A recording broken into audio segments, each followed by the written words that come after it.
po ay si Reynaldo P. Mosqueda na nagtatrabaho sa Quezon City University. Ang trabaho ko noon ay isa po akong instructor ng technical drawing.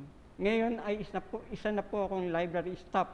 Ako po ay nagsiservisyo ngayon. Bali, mula nung nagsimula ako ay mula nung 1990 hanggang ngayon, bali 30 years na ako.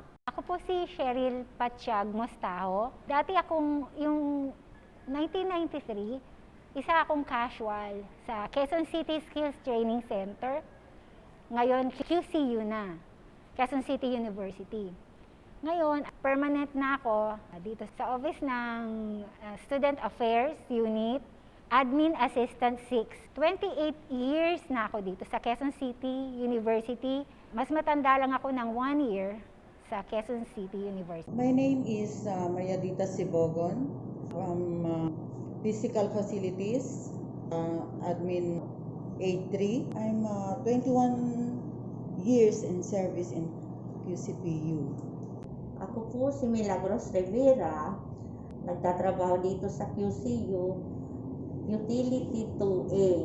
Tapos na permanent po ako, ang aking po ay Administrative A3. Mula 1993 to present.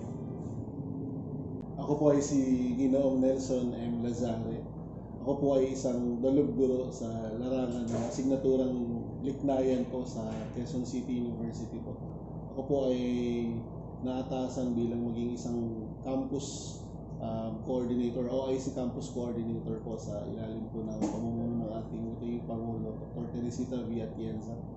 So ako po ay nagsimula bilang assistant instructor 1 noong 2005 at ako po ay na-plantilla at nagkaroon ng regular na posisyon noong 2010 at promote po as assistant professor 3 na rin po noong 2018 po.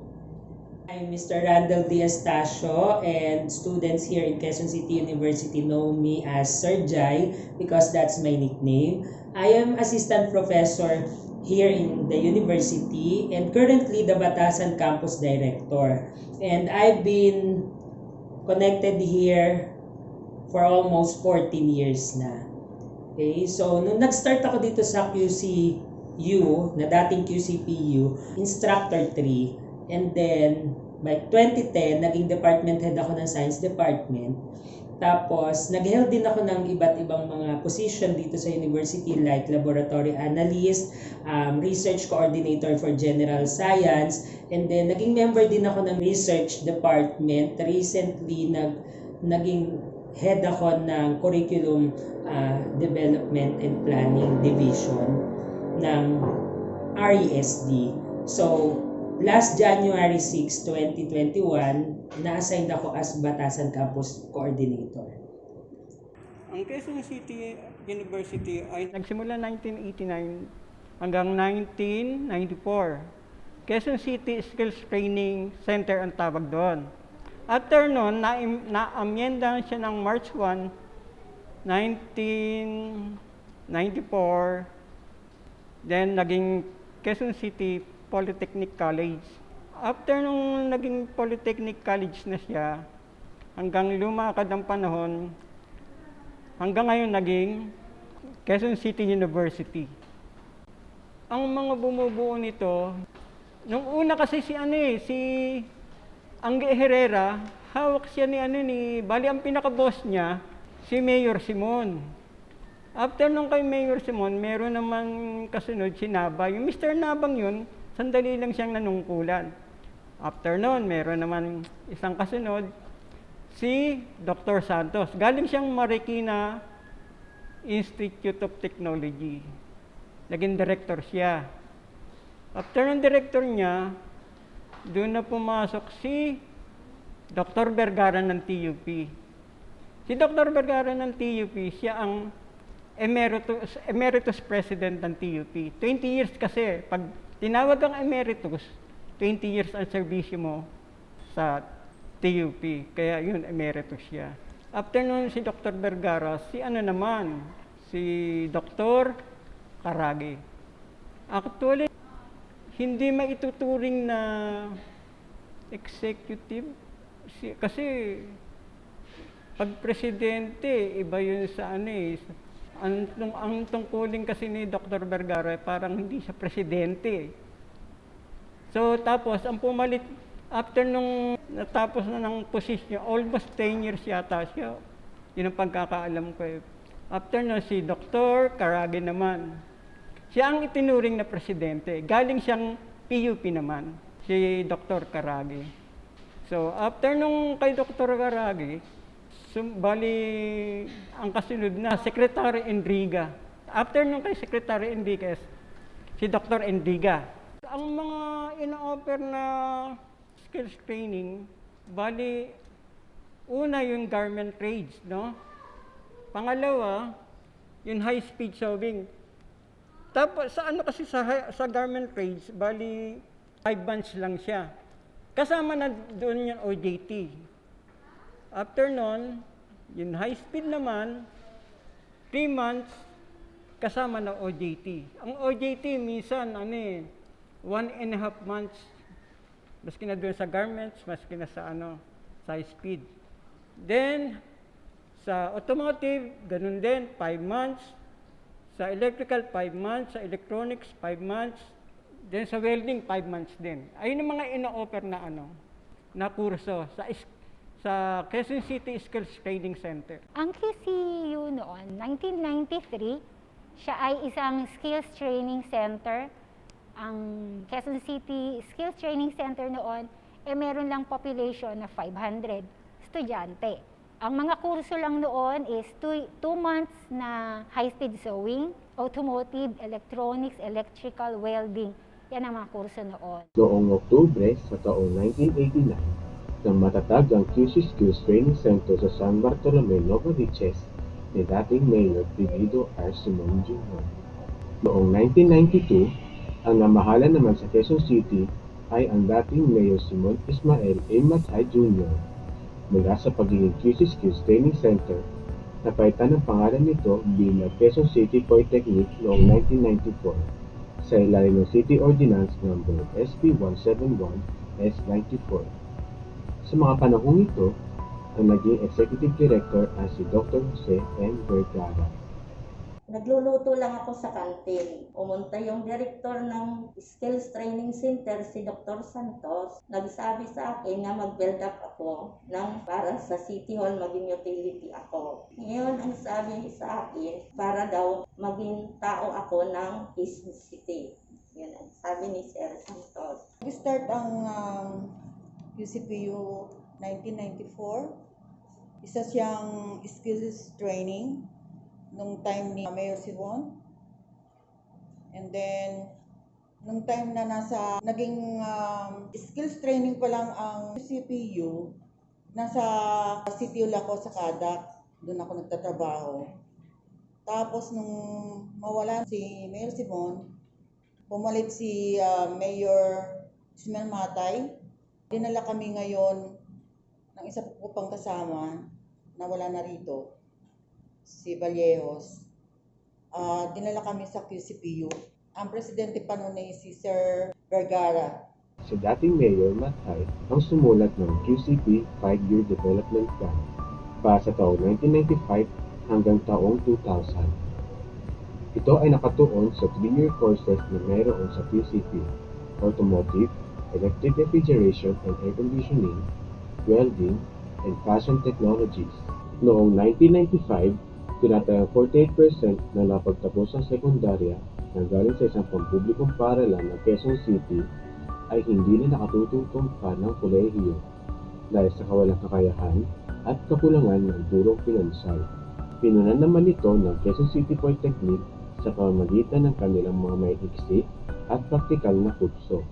City Ordinance na from Quezon City Polytechnic naging Quezon City Polytechnic University, or parang Quezon City Polytechnic Institute yata siya before, na puro techbo courses lang, naging QCPU, may City Ordinance yun. So during that time, nag-start sila ng ladderized program.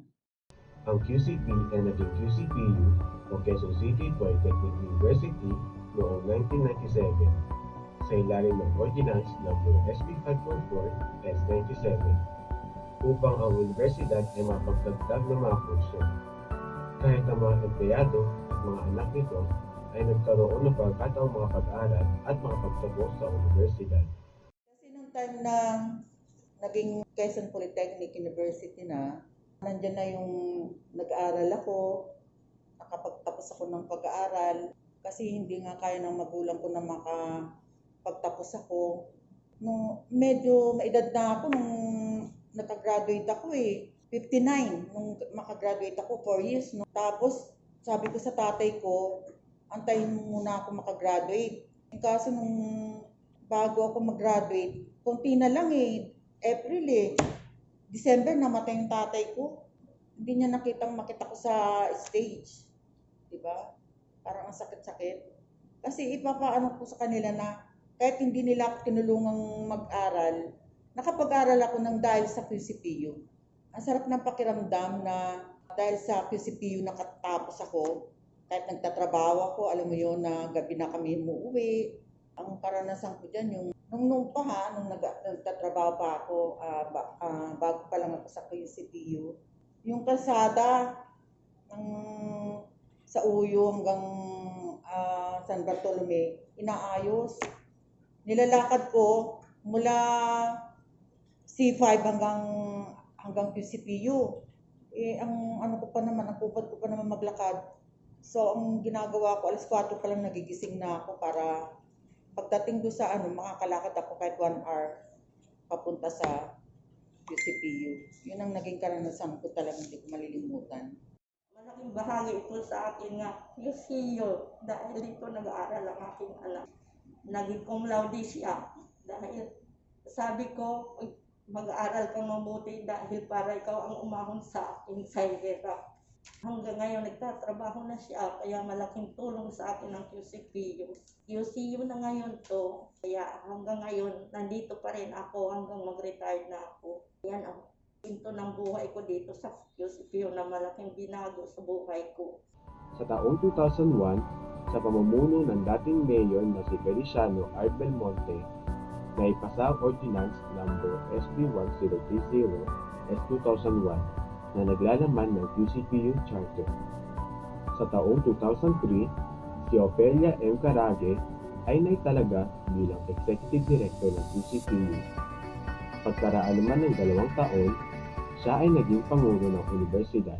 As former Executive Director and President of QCPU, I was given the opportunity actually to serve this institution, which used to be a vocational technical university.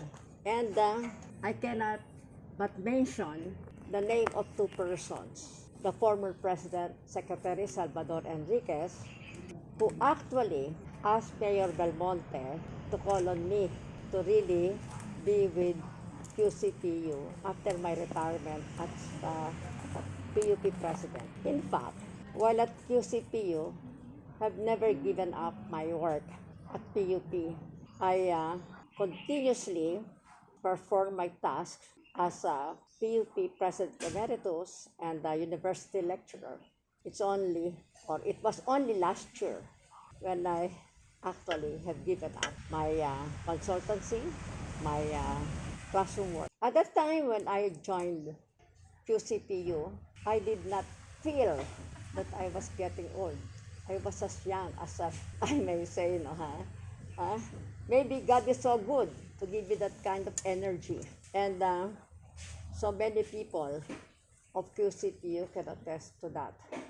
I would even go to the comfort room, go to the laboratory, to the canteen, and so on, just to see that we give the best service to the students. For me, I would say that QCPU is an institution of having our mission service. I hope that many, if not all, will realize that we're so lucky to have an institution like QCPU, a community of service, a community of people to serve with their heart. Noong 2004, binuo ng QCPU ang kurikulum sa kolehiyo pagdating sa kakayahan at kahusayan. Kinilala ng universidad ang lumalaking pagkakataon para sa pagiging produktibo ng kapital ng tao sa lungsod. At that time, by sa Mayor Bautista, actually was the chair of the council, and my appointment actually passed the council. And before that, Dr. Manny Alba, one of the consultants of the mayor also, and the vice mayor then, Mayor Bautista, treated me for lunch, no? And then I didn't know that the lunch would be an interviewing session, asking me on the courses. Why? I would be offering those courses of entrepreneurship, business, industrial engineering, computer. Noong 2005, nagsimula ang universidad na magpanukala ng mga kursong degree at mag-apply pa sa akreditasyon ng institusyon sa Komisyon sa Mas Mataas na Edukasyon. At nagpatuloy ito hanggang sa kasalukuyan. Nagsimulang magturo noong 2005 sa Quezon City University. Nung simulang nag-offer ng bachelor degrees ng 3 courses ating university, BSIT, Bachelor in Science in Information Technology, BSEM for Bachelor of Science in Entrepreneurial Management. And we have as well one engineering course which is BSIE, so the Bachelor of Science in Industrial Engineering. So ito yung 3 program na bachelor na inintroduce ng Quezon City University noong 2005. Actually, noong 2005, no? So marami pa rin naman ako naabutan ng mga technical vocational courses katulad ng EET, yung tinatawag nating Electronics Engineering Technology. Meron ding another EET which is Electrical Engineering Technology. We have also as well Fashion Technology. Sila yung mga courses na pinapatapos na rin. And then, nagkaroon din tayo ng tinatawag, as far as I can remember, ng ladderized program, yung tinatawag na ETIAP. So, if I can still remember, marami rin tayong mga kasamahan natin na nakagraduate din po ng ETIAP program. Sa ngayon, naging parte na rin silang tuturo dito sa ating university. So, we have ETIAP program, and then, if I can still remember, may mga 1-year program din tayong mga dinagdag din po during that time, no? So 2007, 2008, as far as I know, medyo na-eliminate na itong mga 3-year courses na to, and it was changed to 1-year program na lang, yung mga technical courses natin. Nung dumating ako dito way back 2007, I think last batch na nung 3-year program nila ng university. And then that's also the first batch naman nung 4-year course. So naabutan ko dito yung start ng unang batch ng IT, NTREP at saka ng IE that time. So wala pa rin graduate ng 4-year degree dito that time na dumating ako. So noon, ang building ng QCPU para siyang pabrika, ganon. May makikita ka pang umiikot dun sa bubong. Dati ang faculty room namin is nandyan sa pinaka-main building, yung TechBook building ngayon. Kasama namin dyan yung mga TechBook courses. Noon, isa pa lang ang building dyan, yung yellow building. Tapos, dilapidated na rin. Okay? And then, nagkaklase kami sa mga puno, sa tabi ng, kung maano ninyo, dun sa metal casting, may space dyan sa pagitan ng metal casting building at saka nung ballet room. Yeah, may puno ng alateris dyan. So madalas ang science classes doon ginaganap. Nasa gilid lang kami. O kaya nandun sa yung dating triangle, may puno rin dyan ng aratilis. Nandun lang rin kami. Tapos dito sa gilid, yung canteen natin, yan, palipat-lipat kami. Actually walang, ang room namin dati, laging TBA. TBA kasi to be announced. Kung saan ka pwede doon, kung saan may vacant doon. Pero actually, ngayon, mas maganda naman ng Polytechnic.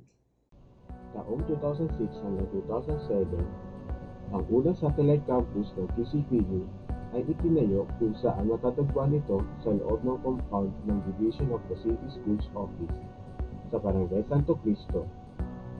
Ang campus ng San Francisco ay nag-aalok ng kursong BS Entrepreneurial Management at Information Technology.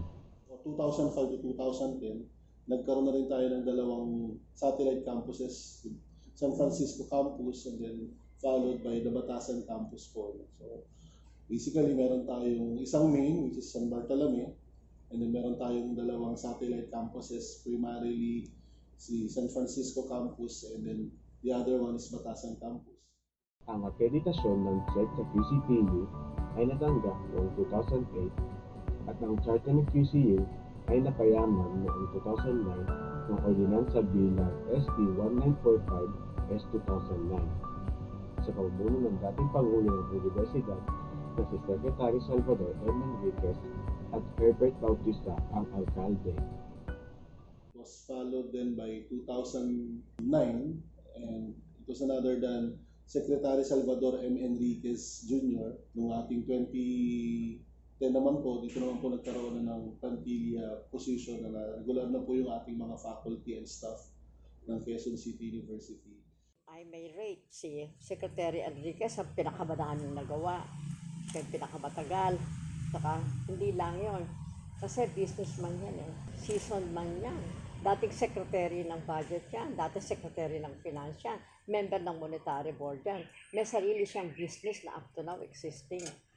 So, ano siya, nang pumunta siya sa education nga dito, after me, talagang nakita ko yung drive niya also. Na bigyan ng magandang pasilidad. Kasi kung wala nga naman pasilidad, paano naman?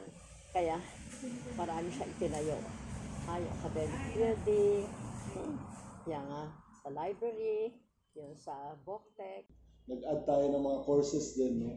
Aside from the 3 major courses, nagkaroon tayo ng additional na 2 tinatawag na license courses.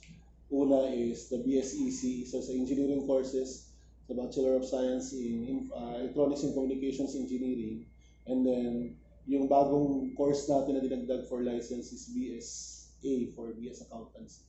Noong taong 2018, Resolution Number SP 7535 S 2018, napanukala ang libreng edukasyon sa mas mataas na edukasyon.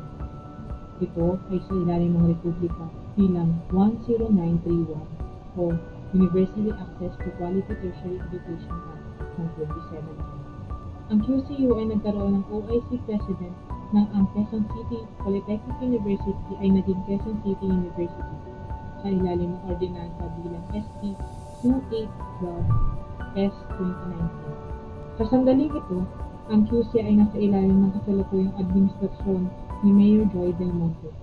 Pagkapangulo ni OIC 2 years ago, so si Dr. Victor Bermeo Enriga, yung naging OIC President natin, habang tayo ay nagkakaroon pa ng tinatawag na transition period, kasi naghahanap pa tayo ng magiging Pangulo natin. So through what we call the Ordinance SP number 2812, so nevertheless, changing Quezon City Polytechnic University to Quezon City University para mas magkaroon ng magandang direktiba ng ating university. Ako po si Dr. Victor Enriga. Ako po yung dating OIC President ng Quezon City University from August 2019 hanggang sa October 2020. At dahil po rito sa aking pananagulang ito, talagang nabigyan po ako ng buong suporta ng ating Student Council at ang ating mga faculty members and staff ng ating universidad. Marami pa sana akong mga planong gagawin, pero inabot tayo ng pandemic. So, yung past una yan, talagang pandemic yan eh. Kaya halos yung akin naging trabaho lang, yung first 6 months, doon ako talaga medyo nabuhos lahat ng kaalaman ko kung paano mag-manage ng ating university. Dahil sa COVID-19, nagpatupad ang pamahalaang pambansa ng lockdown kasabay ang pagkasira ng klase. Dahil dito, napilitan ang administrasyon ng QCU na tapusin ang academic year sa taong 2019-2020. Ang QCU San Bartolome Campus ay naging pasilidad ng Hope 2 bilang kahililang pasilidad ng mga person under investigation at mga taong may COVID-19. Ang klase ay nagpatuloy online sa QCU sa academic year 2020-2021 noong October 5, 2020.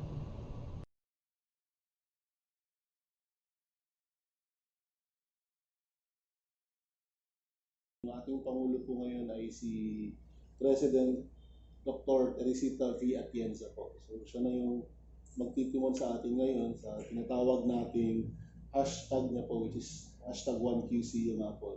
Na isa sa mga yung pinaka-vision niya sa university natin is to become #1 local university of employable graduates na si Quezon City University. As far as I know, ngayon, ini-establish natin yung ating institutional development program, yung recognition natin ng mga iba't ibang programs natin sa CED para mas ma-recognize yung ating mga programa ng Commission on Higher Education at para mas makilala ang ating university na si Quezon City University ay very compliant sa lahat ng accreditation program at bilang isang university na talagang magiging number 1 sa employable graduates natin sa larangan ng local university. So yun, nagpapa-accredit tayo sa ALCO-AA, yung organization ng Association of Local Colleges and University. Okay, or yung ALCO, okay, and then sa CHED recognition program, so lahat ng programa natin from engineering, from accountancy down to entrepreneurship, and then yung IT program natin. So as far as I know, unang program na na-recognize sa atin was BS Entrep or the BS Entrepreneurship, no? And then followed by the BS IT, and then soon si engineering nag-i-start na rin, no? And then yung accountancy natin as well. And yun na yung magiging starting point natin para dire-diretso po tayo dun sa tinatawag nating institutionalization program ng ating university. Nung maging pangulo ako ng Quezon City University, nag-uumpisa na ang semester.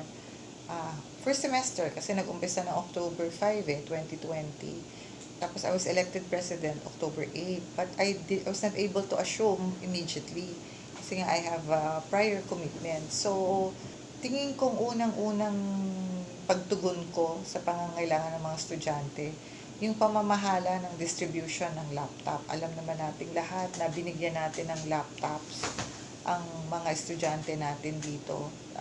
Nag-distribute tayo bandang November. So, nag-distribute tayo sa mga estudyante. Lahat ng ating mga estudyante, mahigit 5,000 estudyante ang nag-avail ng laptop support from the Quezon City government.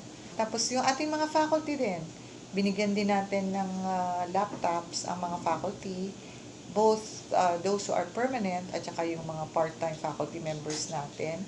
Tapos binigyan din natin ng mga administrative support staff natin para nga matulungan yung mga estudyante dun sa mga, for example, sa registrar, sa student affairs. Kasi nung panahon na yon, work from home pa ang ating mga support staff.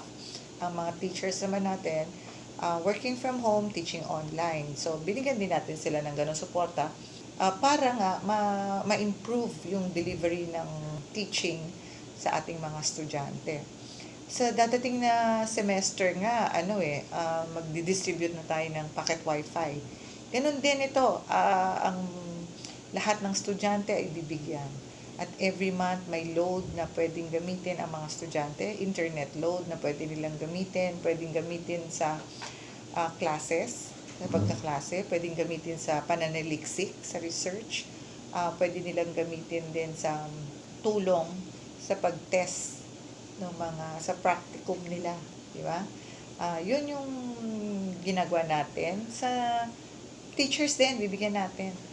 Even the teachers, para din ma-improve yung services nila, yung pagtuturo sa ating mga estudyante. Sa hanay naman ng mga faculty, kahit naman online yung klase, we enable them to attend lecture series, webinars, no, para ma-improve yung teaching, yung content, yung tinuturo nila, parang professional development. Tapos, even our admin employees were able to attend webinars. Ang sinasabi natin ito dahil hindi lang particular sa estudyante yung ginagawa natin dito. Lahat, kasi ang dulo naman nun, ang estudyante ang makikinabang sa maayos na serbisyo ng university, sa magandang pagtuturo ng mga faculty. So, yun yung tingin kong mga unang nagawa natin dito. Sa kasalukuyan, ang QCU ay isang lokal na universidad ng Lungsod Quezon na may mitring maging number 1 local university with employable graduates. I'm Romel Hernandez. I graduated last 2011. So I think isa ko sa mga pinakaunang nakalabas sa school na to. I'm so proud na ganito kalaki yung naging improvement ng school. So, na-involved ako dito sa school, freshman ako rito ng 2007. So imagine 2007 tapos 2021 ngayon. So I'm not that old, but that's very long time ago na. Wala pa tong building na to, wala pang kahit anong nakatayo rito kundi yung pabrika lang dyan sa labas. Na ngayon is yung parang gymnat. So, maraming kambing dyan. Nakikita ko kami sa mga high school na lumalabas. So, very traditional pa siya dati. So, ang pinagkakatuwaan lang namin before, itambay lang sa mga damo-damo rito sa paligid. Ito, kinaupuan ko, damo-damo pa to dati. As in, wala nakakapunta rito sa lugar na to. And now, I am working as a team lead of operations engineer team. The company is Assurion. Isa siyang insurance company sa US ng mga mobile devices, gadgets. Yun yung industry na nasa field ko ngayon. Ilang years na ba ako doon? Magti-3 na. Pero I started working here at QCU. So I worked as an IT instructor for 2 years. Then I decided to go to industry to gain more experiences pa. Pero if you ask me if I want to go back, syempre I still want to go back to this university. Pero siguro on the latter part na ng aking career.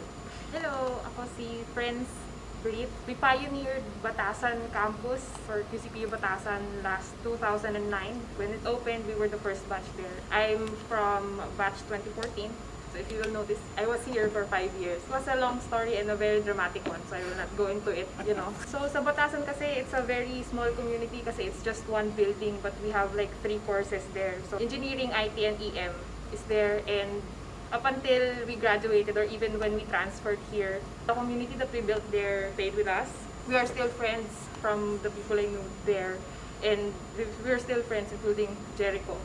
And also, now I am working as a customer support executive for a company based in Australia, and we are planning on building a team here, and I'm planning to be their lead someday. So hopefully. I graduated Bachelor of Science in Information Technology, major in Information System. That's 2014, so we are batch Banuhay. And we started sa Batasan na yung building iisa lang, and nasa tapat kami ng IBP Road. Kung sa San Francisco, nasa loob sila ng mga kapunuan. Itong main, nasa Damuhan, kami nasa highway. Yung building namin is naka-face sa highway. Part na ng day-to-day life namin yung daan, yung kusina, and everything. Lumipat kami dito sa main nung malapit na kami gumraduate, which is 4th year. Nasa or last year here, we do it here kasi for thesis and stuff. And for that 1 year, sobrang laki ng pinagbago ng school. Kasi dati parang inisip ko na hindi na to. Alam mo yun, yung parang typical state U na ganito, and kung may magbabago man, hindi siya ganun ka-drastic, or in a couple of years na ganito na pala yung mangyayari na may auditorium na sobrang daming building. Nagulat nga ako nung nagka-elevator na dito. Saya-saya namin kasi sumakay kami ng elevator. Pero ayun, sobrang maganda naman yung experience kasi kahit dati, syempre nag-start kami in humble beginnings na isang building lang sa Batasan, and maganda na nakikita mo siya na improving. So, given na hindi pa nga tayo state U kasi parang city university, local, yes. Yeah. Local and parang city university lang, and funding is not as high as other schools. And given na ganito na tayo ngayon, a very big achievement, and I'm very, very proud of it. And I'm happy to be here. See me, Chandil here.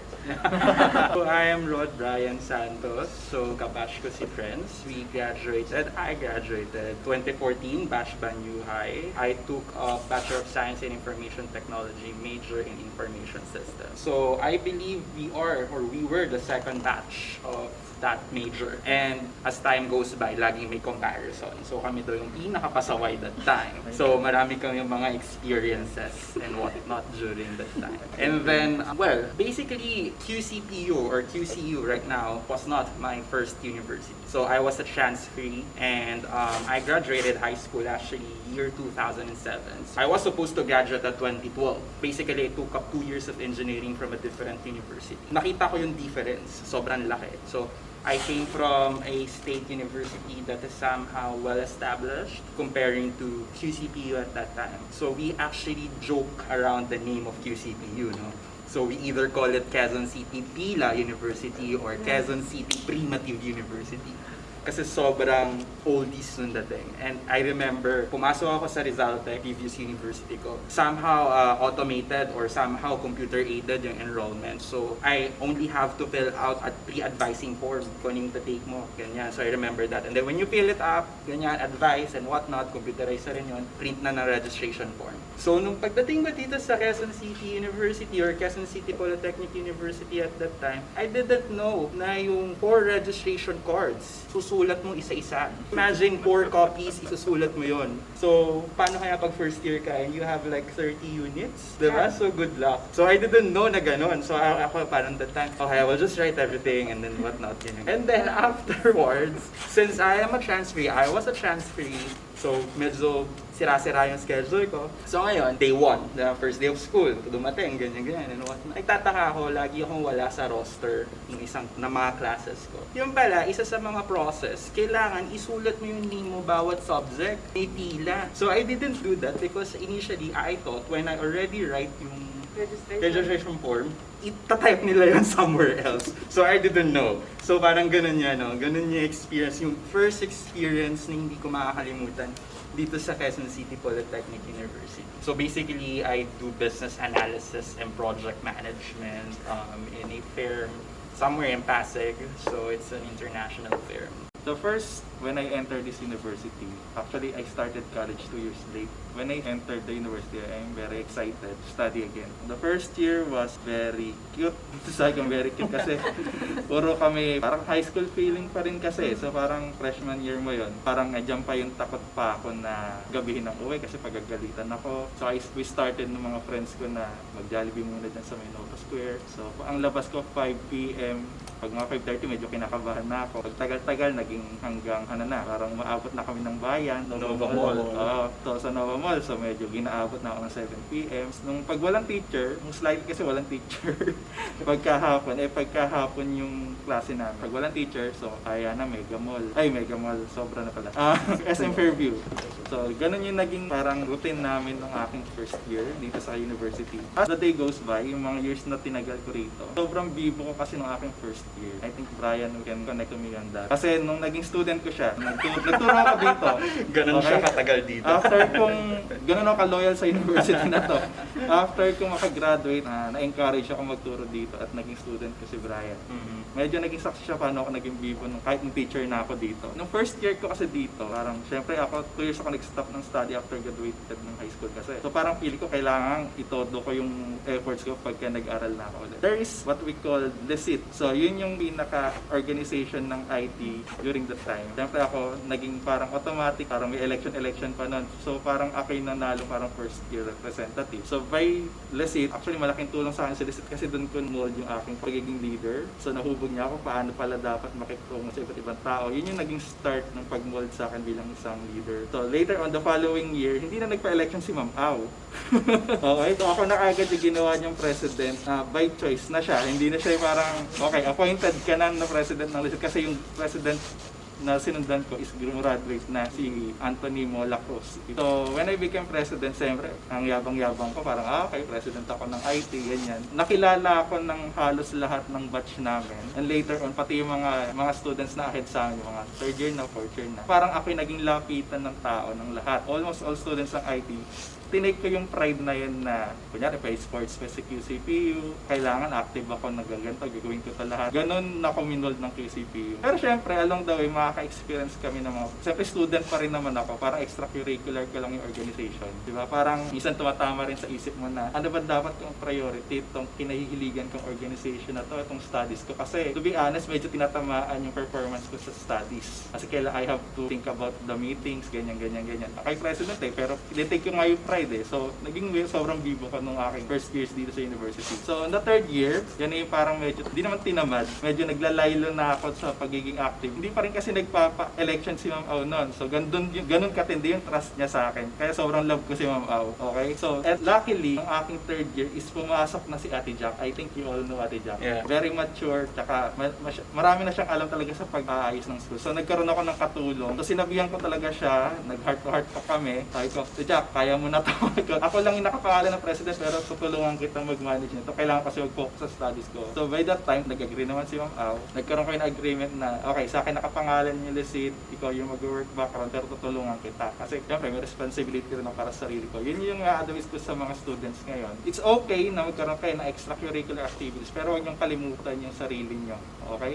Oo, sige, astig ka, ikaw yung sikat dito, ikaw yung ganyan. Pero for your own self, nag-i-improve ka ba? Yun yung kailangan yung isipin. So, luckily, luckily, nagkaroon ako ng advisor like Ma'am Au. So, naintindihan niya yun. So, nangyari, naging taga-pirma na lang ako halos sa Ate Jack, okay ba ito? Na-review mo to? Okay, sige, pirma. So, laking tulong sa akin ng mga tao na nasa paligid ko that time. Ang gusto ko lang sabihin dito is, importante marunong kayo makipagkapwa-tao. It's either you like that person or not. Importante na alam niyo paano makitungo ng tama. Casual man o hindi. I mean, kahit gaano kagalit or hindi ka sundo ang isang tao, parang you have to treat them the right way pa rin. Okay? So, ganun ako na-mold noon as a student. At hindi ko makakalimutan ng 4th year na ako. Graduating. Imagine, graduating student, may thesis. And you all know kung ano ang buhay ng isang IT student that time. I think the director pa ng IT that time is si Sir Mark Padilla. Grabe. Yung mga sinundan namin ahead sa amin is parang nakikita namin sila, puyat ng puyat, parang reklamo na napapago daw sila. Nung 3rd year ako, nakikita ko yun. Sabi ko, parang mag-aaral ka lang din naman, ganyan-ganyan. Kala ba sila na-reklamo, napapago. So, na-experience ko yun ako na yung 4th year. To take note, may licit pa ako that time. Kahit sabihin natin, hindi na ako parang fully functional as president. Siyempre, alam ko sa akin nakapangalan yun. Nagkikipag-coordinate pa rin ako sa kanila kahit paano. Nangyari, this is parang luckily, ang ugali kasi namin as a group nun, parang hindi naman kami parang addict mag-aral na ano. To be honest, yung mga kaibigan ko dati, hindi kami ganun ka-addict mag-aral. Parang we will do the specific task or assignment project parang a day before, 2 days before. So yung thesis namin, final defense, parang siguro 1 week, nagbunutan. Number 4 kami, so wala pa kaming ginagawang kahit ano. Imagine that, lahat ba kayo dito IT student? Di ba alam nyo na kailangan nyo ng research? Although meron na kaming ganun mga data. For some reason, we managed to do all of that in 1 week. And kami yung pinakaunang pumasa sa thesis. Kasi yung una, alam ko no show, yung mga sumunod, hindi sila pumasa agad. So kami pinakaunang pumasa sa thesis. So parang laking proud ko nun sa sarili ko, sa team namin. Because may unang pumasa. So the problem is this. Since ako yung pinakalapitan ng yung kagaya na share ko kanila, lapitan ng mga student that time, nung ako nandito pa. Siyempre may mga bumagsak, may mga hindi nakapasa. So, Kuya Romel, paano ba to? Paano ba itong gagawin namin ganyan? So, parang sa isip ko, ano ba? Ako ba mayor ng Quezon City? Ba't ako tinatanong niya ng ganyan? So, ganon. So, syempre, friends ko rin naman, naging kaibigan ko na from SF, from Batasan man galing. Naging kaibigan ko lahat ng batch namin. Syempre, I take the responsibility na tulungan sila. So, sabi ko, sige, ganito. Gagawa ko ng letter, kailangan niya pumirma lahat. For some reason, may isa kaming kabatch na misunderstand niya yung initiative na sinabi ko, na ginawa ko. So, ang intindi niya, magra-rally kami. Narinig niyo ba yung balitang yun dati? Sige. Wala pa kami noon. Okay. So, first time mo rin pala ito marinig. Okay, so yun yung nangyari. Pasado na ako. Wala akong kinalaman sa kahit sino. So parang for some reason, nag-text sa akin si Ma'am Awan ng morning. Sabi, Romel, nasan ka? Sabi ko, papasok pa lang po. Bakit po? Sabi, punta ka sa faculty mamaya. So punta ako faculty. Pagpasok ko, lahat ng teacher nakatingin sa akin sa sama ng tingin. Parang kinakabahan ako ngayon. Sabi ko, bakit kaya? Sabi niya, magra-rally daw kayo. Sabi ko, what? Sabi ko, hindi po, ganyan. In-explain ko naman sa kanila lahat sa mga faculty that time. So I guess, naniwala naman sila. Pero ang problema, nung hapon na, nagpapirmahan na, ang naging parang meeting place namin is yung Holy Cross Memorial, damuhan na, yung pwede pang tumambay doon dati, ewan ko ngayon kung pwede pa tumambay. Yung mga pumunta, sige, pirma sila, ganyan. Kaso nung pagbalik ko rito, alam niyo yung pagpasok mo dyan sa guard ng QCP, maririnig yung guard dito na yung president ng IT. Sabi ko, bakit? Tapos pagdating ko ng Corpil, ganun din. Pumasok na dito yung president ng IT. So yung pagdating ko dyan sa may Corpil, dito, doon yung tambayan namin dati. So parang nag-iiyakan yung iba namin classmates. Sabi ko, bakit? Kasi yung mga magre-redefense that time is bagsak na. Oh, okay. Sabi ko, bakit? Kasi daw mag-rally kami. Sabi ko, hindi. Parang in-explain ko, pumunta ka agad ako ng faculty, in-explain ko kila Sir Mark, ganito, ganyan. And finally, naniwala na sila sa akin ng tuloy. Yung una pala parang medyo doubt pa sila. Kasi nga may isa kaming kabatch na, ayun nga, sumala.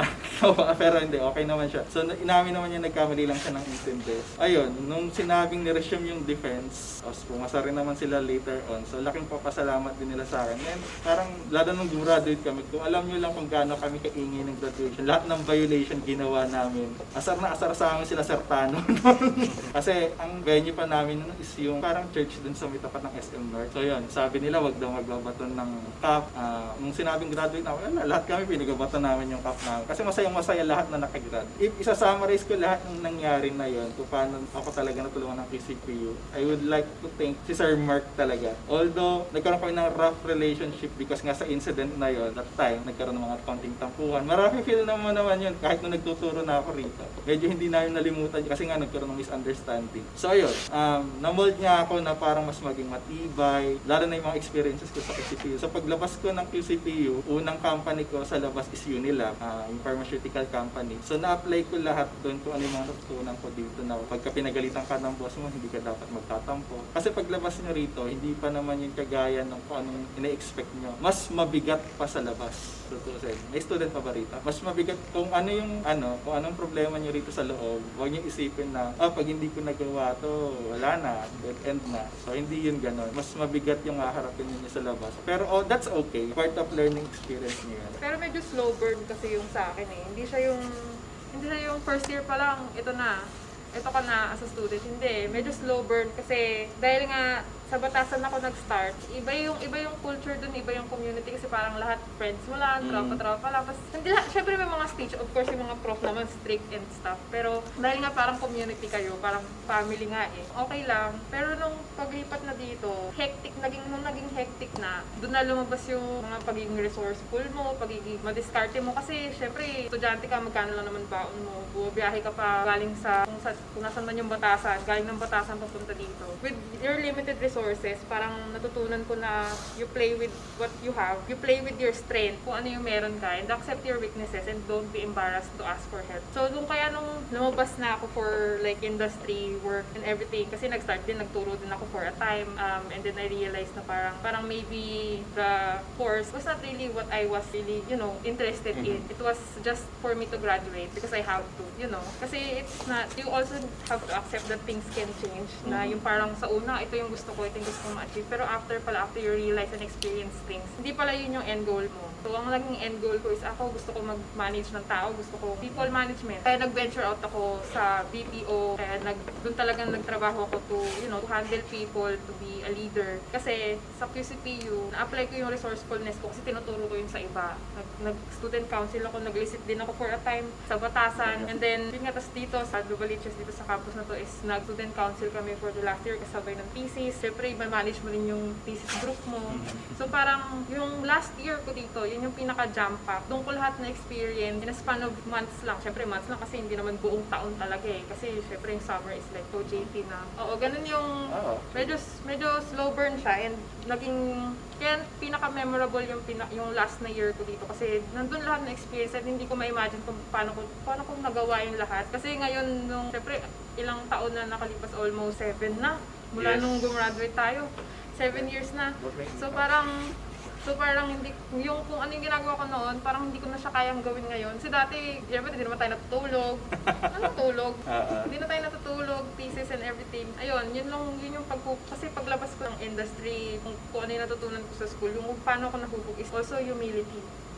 Kasi we started, di ba, sabi ko nga kanina na itong building lang kami sa Batasan, pagdating dito, hindi rin naman tayo ganoon ka-develop. So maganda kasi may malaking puno and everything, may garden at tambayan. It's very Nature refreshing. trip. Yes, nature trip. Pero yun nga, we started from humble beginnings and paglabas ko, nadala ko yun kasi nung nagtrabaho ako sa Makati, lang tayong building dito. Ayoko na dito. Yung mga ganon, feeling ko naman, nahubog ako ng PCPU to be a better person. Kasi dito ko rin nakilala yung mga longest friends ko na hanggang ngayon friends ko pa din. And whatever influence they gave me, I still carry it with me. Siyempre yung mga professors din, kung ano yung mga naturo nila. Pero it all boils down dun sa pagiging madiskarte, resourcefulness. Kasi yun yung basics mo as a student eh. Hindi pwedeng mawala yun. Tsaka lagi yung tatandaan, daig ng maaga pang masipag. Me, I believe, because of the challenges that we have faced when we were in this university or in this institution, what we called before, I believe I can divide it into two types of challenges. Merong conscious challenges that has been given to us by the university, and then unconscious challenges that we have experienced, right? So let's start first with conscious challenges. So given naman yun, kahit sa academic institution, studies are very challenging, right? So sobrang dami mong pagdadaanan when it comes sa mga studies mo, pagpasa ng mga requirements and so on. And then if you opted to join a certain organization, you have to juggle everything. So those are the conscious challenges that have been given to us, no? And I think yun din naman yung binibigay currently ng institution na to sa mga estudyante. I think sa akin kasi itong mga challenges na to, it's not different with other universities. Diba? Dito papasok yung unconscious challenges na sinasabi ko. No? So sa unconscious challenges na meron dito sa university na to, marami kaming mga bagay na I think na na-experience na hindi na na-experience ng mga bagong batch, right? So, sistema, facilities, and so on. And then, maraming mga bagay, maraming mga umiikot sa loob ng isang university o sa isang institution. I can say QCPU is a community, like what Francis said. So, just to give you a little background, Francis and I were both in the same organization, so we were part of student council during that time. I was a student council president during around 2011, 2012. And then we are about to graduate. We were both also part of our batch organization. So I was the chairperson and she was vice chair. We know what's happening at the background basically during that time. Hindi lang naman dun yun umiikot eh. And I think instead na tinignan namin yun as a negative one, we play with it. With that case basically, na-train din kami how to face those kind of challenges. It can be conscious or unconscious. Kasi hindi naman din gusto ng institution eh, na medyo huli tayo sa sistema eh. Wala namang may gusto nun kahit sino. So it's just that personally, I believe people within this institution can do better. Hindi lang estudyante, hindi lang faculty, hindi lang administration, kundi lahat, the whole community itself. We have lots of potentials. Yun yung sa akin. And then with that case, yung unconscious challenges na sinasabi natin, yung status ng mga estudyante. Like what I told earlier, I was a transferee from other university. I remember, it was a state university, Rizal Tech, and I have schoolmates and classmates na nagda-drive ng kotse. So may mga kotse sila. Pumasok ako dito sa Polytechnic, grabe. I mean, I was shocked. Walang kinakain, correct, and then naglalakad lang sila. Hindi naman siya feeling alta or what, pero parang doon ako namula, parang sabi ko, okay, ako nahihirapan ako sa buhay, pero meron ako mga schoolmates na right after pumasok, diretso sa work, or yung iba, before pumasok, nag-work muna, so yung iba nilalakad nila, imagine, from Novaliches, Bayan, up to this campus. QCU taught me to realize a lot of things, to face those kinds of challenges, and to understand different situations, be part of the student council, being engaged in the studentry, hindi lang experience ng faculty or yung studies na may makikita mo, kundi yung buhay din ng mga kaklase mo. During that time, I believe I was engaged the community. And I believe na hindi lang dapat tayo natututo within the campuses of this university. Hindi tayo dapat natututo lang sa apat na sulok ng silid-aralan. As Francois said again, community, we should extend ourselves to the community. Quezon City University, or QCPU at that time, helped me to push myself, to push my limit, to basically engage myself to the community through my classmates, through my schoolmates, because I didn't know na may ganung life pala, na akala ko sobrang worst na yung life ko, meron pa palang mas worst sa akin. So it helped me to become better person and to understand different situations. So yun yung tingin kong nakatulong sa akin. Be already graduate, mas kaya ko na makisalamuha sa ibang tao, mas kaya ko nang intindihin yung different situation ng mga tao. So yun yung tingin kong nakatulong sa akin. Hi, I'm Raymond Diestro, graduated at year 2015 here in QCU with the course of Bachelor of Science in Information Technology. I'm currently working in e-commerce site which is Carmudi Philippines as a System and Network Administrator. Paolo Togano, batch Banyuhay, isa akong web developer dati, which is ang course ko noong nag-aaral ako sa QCPU, isa akong IT. So, pagka-graduate ko, isa akong web developer sa ABS-CBN. Ngayon wala na ako doon, so ginagawa ko na lang ngayon, freelancing about design, and meron akong business, Señoritos. Hello everyone. My name is Paul Sabandao. Graduated at 2016, year 2016, with a course of Bachelor of Science in Information Technology, major in Computer Science. So currently I'm working in a startup company called QuickWare. I'm leading the product team there. Most likely, what we do is we process payments for real estates. And also with that, in my other side of things, I do workshops for Figma Philippines. So actually, ang dami. Dumadaan lang ako ng Quirino Highway, sobrang dami na eh. Una ko napansin yung waiting shed na hati ata eh. Yung waiting shed kasi dyan, yung gilid niyan, banda sa may ospital, yero lang nakaharang dyan. Mga yero-yero lang. So yun, isa sa pagbabago. Next yung mga napinturahan ng mga building. Kasi ngayon nga, pagpasok namin dito, sobrang nakakabigla kasi dami palang mga naglipa ng building dito. Etong part na to, tambaklan to eh. Yeah. Tambaklan to ng mga lupa eh. True.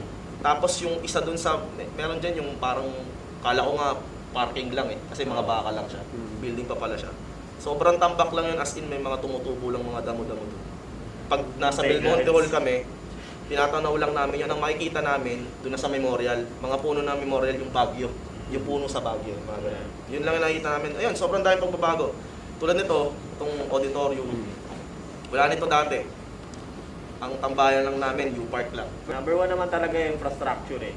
Kung makikita mo, sa panahon namin, siguro pinakamaganda ang huling building na naabutan namin dito is yung nasa labas nga, ni-renovate. Oo, ni-renovate. Nakakatawa na, sobrang ganda. Nakaka-proud bumalik dito ngayon sa school na, uy, dito ako nag-aaral. After ilang years, ganito na siya kaganda. Yeah, I think, so, di pa ako nakabalik since, kasi last punta ko dito, 2017, so to get diploma. But, how it looks, it does have a lot of improvements. Solid, kung babalik niyo yung oras na ng 2010, it's very, very different. The infrastructure, the facilities, the restroom for girls and boys is kind of stinky. Sorry to say, I'm just being honest. As well as yung ibang facility, like may part dyan medyo yung sabihin mo yung multi-purpose, medyo mabaho yung sa may pababa. Sa sa puno ata. Yun. Basta yung amoy niya, hindi maganda. So I think facility-wise, infrastructure, there's a lot of improvements on how it looks like. I guess internally speaking, the process, in my opinion, syempre may improvement rin. I think when I tried to access or get my diploma, 2018 pala yun, smooth na, and it doesn't gives you a hard time. Kasi back then, hindi ganong yung experience ng mga tao. So, the process when it comes to getting requirements, leads more easier now. Hi, I'm Charlie Shatwell, a financial advisor of Sun Life, and insurance supervisor din ako ng isang company. Japanese company siya. And then, entrepreneur din ako. Meron akong mga business. Gumraduate ako 2014, BS, Entrepreneurship major in Accountancy. I'm Christina Versosa, payroll supervisor ng Vikings Group of Companies. Currently ngayon, WebHelp Philippines na, HR ako doon. And then, graduate ako ng batch Banyuhay 2014, BS Entrepreneurship major in Entrepreneurial Accounting. Hi, my name is Rosalie Halos. Meron akong franchise na TokTok. Then, meron din akong online business. Graduate ako ng TechBook 2015, batch C na. Last year, graduate ulit ako ng degree naman po is NREP. My name is Syra May Domitita. I am currently Corporate Accounts Officer from Avida Land Corp. Isa siyang developer under ng Ayala. And as of now po, real estate salesperson po yung pinaka-profession namin. Graduate ako nung year 2019, batch PLAC, BS Entrepreneurship, yung tiniko na course. Hi, I am Natalie Joy Espinosa. I'm actually kabatch ni Syra. We're also blockmates nung college since second year. Ngayon, same din kami ng work. We work for Avida Land Corp na under ng Ayala Land Inc. And we work as Corporate Accounts Officer, also the recognized real estate salesperson.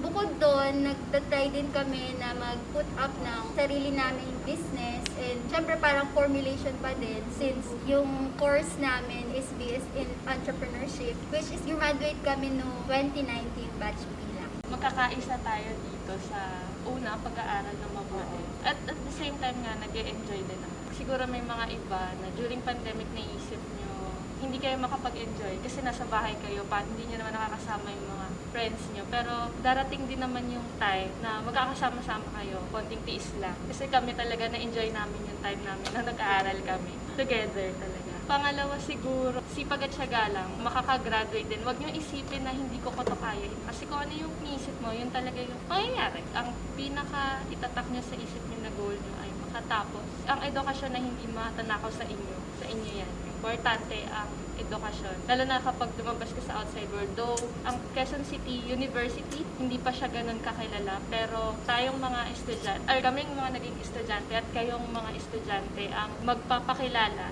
sa, hindi lang syempre sa Quezon City, kundi sa buong Pilipinas na galing tayo ng Quezon City University. Ayun, tapos siguro, during kasi ngayong pandemic, so alam naman natin na mahirap talaga yung pinagdadaanan ng mga estudyante ngayon. Pero lahat din naman, actually, kahit yung mga nag-work and then yung mga teachers especially, tapos syempre kayo rin ang mga estudyante. And siguro ang masasabi ko lang sa lahat ng mga estudyante, dapat kailangan na maging supportive kayo sa mga kaklase nyo rin at the same time. Kasi hindi naman natin alam yung mga friends nyo, may mga mas mahirap yung pinagdadaan nila sa bahay. Nahihirapan sila na mag-work kung may mga working student or at the same time mag-aral sa bahay nila. Pag nag-uusap-usap kayo, huwag nyo i-invalidate yung feeling ng mga kasama nyo kung may ma-open up man sa inyo, ganun. Kasi syempre, ngayong pandemic, kailangan more on empathy tayo dito. Huwag natin parang i-compare yung sarili natin sa mga ibang estudyante kasi hindi naman nga lahat pare-paras ng pinagdadaanan. So kailangan more on positivity yung ibigay nyo sa isa't isa kasi ang dami na nangyayari sa mundo. So dapat dagdagan nyo ng good things. Sa akin naman, ang gusto ko lang sabihin sa mga student ng QCU and yun nga, magiging studente, okay lang na minsan madapa tayo or makaranas tayo ng hirap sa pag-aaral natin kasi kasama yun eh. And lagi niyong tatandaan na yung feelings nyo is valid siya. Dapat, kapag umiyak kayo, okay lang yun. Iiyak nyo lang yung nararamdaman nyo. Basta, after nun, kailangan niyong bumangon. Pa-realize sa sarili nyo na sarili nyo din yung tutulong sa inyo. Sabi ko sa mga estudyante ng QCU at sa mga susunod ng mga estudyante na mag-aral tayo ng mabuti.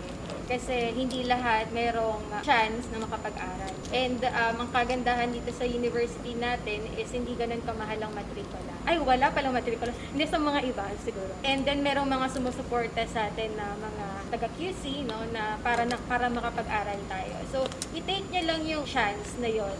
And huwag nating sayangin kasi hindi lahat merong chance na gano'n. And yun yung sinasabi niya kanina na dahil nasa pandemic era, okay, so sobrang hirap na para sa mga estudyante pero i-take nyo na lang yun as a positive side or kumbaga yung positive side nung nangyayari sa atin ngayon. Siyempre, dahil nasa bahay tayo, marami tayong time sa family natin. Unlike kami before, mas marami pa yung time namin magkakasama kami sa school kaysa sa family namin. So yun lang, siguro panghawakan natin yun. And then, uso naman ngayon yung cooperative learning. Yung sharing of thoughts, di ba? Kapag kunwari nag-aaral kayo na lang din yung magtutulungan. And itaas natin ang bandila ng QCU. Sa lahat ng mga student ng QCU at sa susunod ng mga magiging estudyante, mapapayo ko lang na talagang sundin nyo yung mga instruction ng mga professor nyo, lalo na online. Mahirap sumabay. Alam ko naman yung iba is nahihirapan sa financial, lalo na sa mga internet. Siyempre, lahat tayo kailangan dumiskarte kahit paano. Maganda na kasi dahil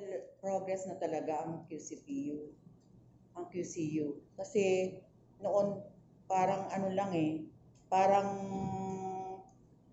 factory lang dati yung QCPU eh. Ngayon, marami na tayong mga buildings like Bautista buildings, Yellow buildings. Maraming progress na. At saka maganda na yung textbook. Alam mo yun, dati parang factory lang yan eh. Ngayon maganda na. Ang ngayon, noon is dating isang building lang. Nakahati pa ang barangay ng San Bartolome. Ngayon, meron na tayong 3 campuses. Nasa San Francisco, sa may tabi ng SM North, isa sa Batasan, at itong main sa San Bartolome. 16 years ago, isang campus pa lang si Quezon City Polytechnic University. No? Ngayon, after 16 years, napakalaki ng improvement ng Quezon City University when it comes to infrastructure and expansion program. No? So nagkaroon na tayo ng 2 satellite campuses. Primarily na, andyan si San Francisco Campus and si Batasan Campus. And then, bawat campus may mga iba't ibang infrastructure din. Especially yung main campus natin ngayon, na naabutan ko lang dati, is meron lang siyang yellow building at yung mga iba't ibang side rooms nila sa laboratory. Yun yung mga naabutan ko hanggang sa nadagdagan na Belmonte Hall, then followed by yung tinatawag nating admin building, pero kasama na si metal casting doon. And then yung isang building natin, which is the Bautista building nga po, na may state-of-the-art auditorium na nagagamit na natin ngayon, no, na buong university para sa kanilang mga pag-cater ng mga iba't ibang program. Actually, itong Batasan, ito yung pangatlong campus na natatag eh. So, I think mga nasa 10 years na ito existing. Yung covered court natin, Yan, bago yan. Okay, tapos, ngayon actually, may ongoing repair ang ating university. Yung 4th floor natin, nire-repair siya. Tapos, magkakaroon tayo ng, yung bakod natin dyan, ire-repair din. Tapos dati, walang gulayan dyan. So, ngayon, meron na rin tayong farm for urban farming. Tapos, ano pa ba? Wala naman na so far sa campus na ito. Pero sa main campus, sa SF, may mga changes din naman. So, ang pwede ko rin masabi siguro, when it comes to facilities, ang QCU talagang nag-improve.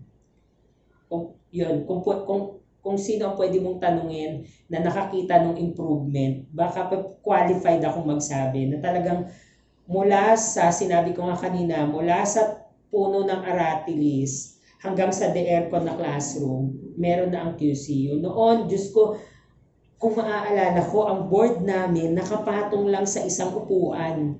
Yung whiteboard na nakatanggal sa pader, tapos nakapatong lang siya sa isang upuan. Tapos lahat sila nakasalampak sa sahig. Ganyan ang itsura. Siguro na maaalala yan ng mga kabatch ko ngayon na nandito rin, kung maririnig nila to, na kung anong itsura ng poly noon. Lalo na dun kami sa kalsada, lahat doon nagkaklase. Okay? So, ngayon, napakaganda na ng Polytechnic and may mga ongoing constructions. Okay? So, hopefully, mas marami pang improvement sa facilities ang university natin. Ngayong pandemic, nakita ko yung programa ng Quezon City, Lungsod Quezon, yung naging Hope Facility, ang San Bartolome Campus, at saka ang pagkakaroon ng NSTP natin na urban farming sa mga barangay. Yan ang magandang ngayong sinusulong. Bilang parte ng academics group, no? So, especially sa general education. No? So, when it comes to extension program, no? Sa mathematics part namin, Math and Science Department, nagkakaroon din kami ng mga iba't ibang tinatawag na extension program para makatulong at makatugon sa pangangailangan din ng ating mga community. No? So, might as well, when it comes dun sa mga iba't ibang program natin, katulad ng mga government-mandated program, katulad ng National Service Training Program or NSTP. So, it really plays a very important role when it comes to community extension. So, naalala ko yung Greenleaf program na sinuportahan nila, wherein nagtatanim sila sa iba't ibang lugar. Somewhat, nagkaroon din sila ng mga memorandum of agreements with the other concerned community na nakatulong din sa atin at natulungan din natin in a way para magkaroon ng tinatawag na ganitong program sa Greenleaf program. No? And second, ito, yung sinusundan nating program ngayon ng sustainability na part ng ating programa ng ating butihing mayor po na si Joy Belmonte po. No? So, yung tinatawag nating urban farming, okay? So, in terms of sustainability, especially ngayong pandemic, no?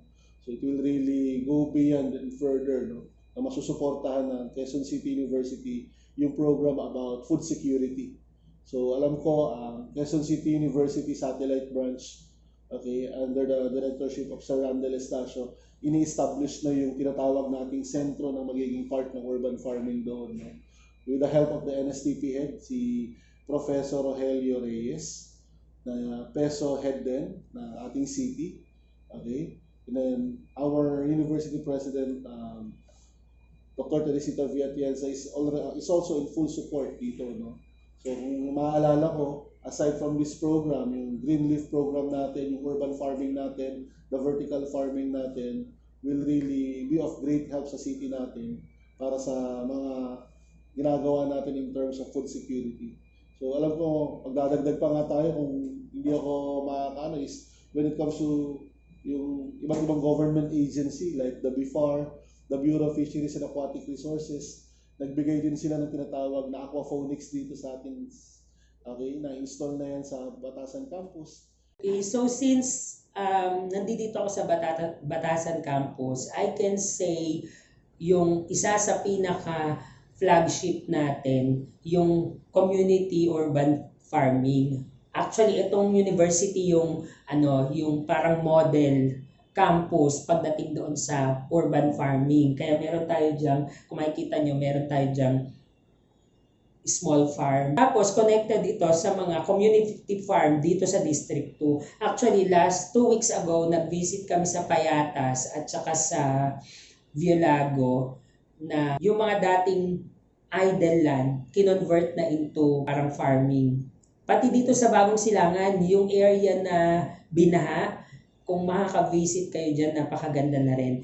Through the effort of NSTP Department headed by Sir Batoy Reyes. Actually, si Sir Batoy talaga yung nakikipag-coordinate sa mga community, napaka-active niya. And since ako na yung naupo dito, kailangan ng participation ng university doon sa mga programa outside the campus. So recently, may mga pumupunta rin dito sa office to talk about urban farming, kagaya nung dyan sa Barangay Holy Spirit, tapos yung food security rin, together with Sir Nonong. So may partnership din yung Quezon City University doon. Tapos kung makikita nyo, may mga feeds dyan na nasa labas kasi meron din tayong partnership sa Department of Agriculture na livestock, something ganon. So dito hina-house muna nila for the meantime yung mga feeds na dinidistribute din sa lahat ng contacts nila dito sa NCR. So far maganda kasi personally ako, nakita ko yung mga community farms. Talagang may mga product na pwedeng pagkakitaan and at the same time pwedeng pangtusto sa basic need ng mga member ng community. Lalo na ngayon, pandemic, hindi sila makalabas, so they can get something doon sa farm. Nakikita ko ang university na mas malaki in terms of facility kasi I think may plan na bawat district magkakaroon tayo ng campus. Okay? Hopefully magkaroon kasi para maservisyohan lahat ng taga Quezon City. Tapos, last week, meron kaming academic council meeting and napag-meetingan namin doon na merong mga bagong courses na i-offer. So, I'm very excited kasi marami talaga tayong bagong i-offer tsaka very relevant sa panahon ngayon. Napakalaking bahagi ng pag-aaral ng mga estudyante Information Communications Technology sa panahon ngayon. Yan nga tinatawag na nating new normal. Naging new normal na sa atin yung hindi tayo pwedeng mass gathering, so hindi tayo pwedeng pumasok sa classrooms natin. Hindi tayo pwedeng nandiyan sa quadrangle natin na sana nakikita ko kayong nagsasayaw dyan, nag-i-engage sa mga student organizations nyo. Hindi na natin nagagawa yan ngayon. Pero ang nakakatuwa naman, nagamit natin yung information and communication technology para may semblance, di ba? May kahawig ng mga dati nating ginagawa ay nagawa natin online. So, klase nga online. At nagawa natin to kasi nag-provide nga ang ating city government through Mayor Joy Belmonte ng free laptops. Tapos, nakipagpulong na kami sa Smart, PLDT Smart, kasi yun ang magpo-provide naman sa atin ng pocket Wi-Fi. Bumili na din ang city government ng pocket Wi-Fi. I-distribute natin yan sa umpisa ng susunod na semester. Sa bawat estudyante, sa bawat guro ng Quezon City University, para nga better yung access to the internet. Sa mga faculty naman, we also wanted them to have professional development. So, yung mga faculty natin regularly may mga ina-attenda na seminars online, yung tinatawag ngayong webinars, mga Zoom meeting, kung mag-meeting kami via Zoom, nag-academic council meeting kami via Zoom, even the Board of Regents. Yung Board of Regents, nung nagpa-approve tayo ng graduation natin, via Zoom din natin ginawa, so information technology din yon. Yung ating student services, yung pag-submit ng mga requirements, di ba? Online na yan na ginawa.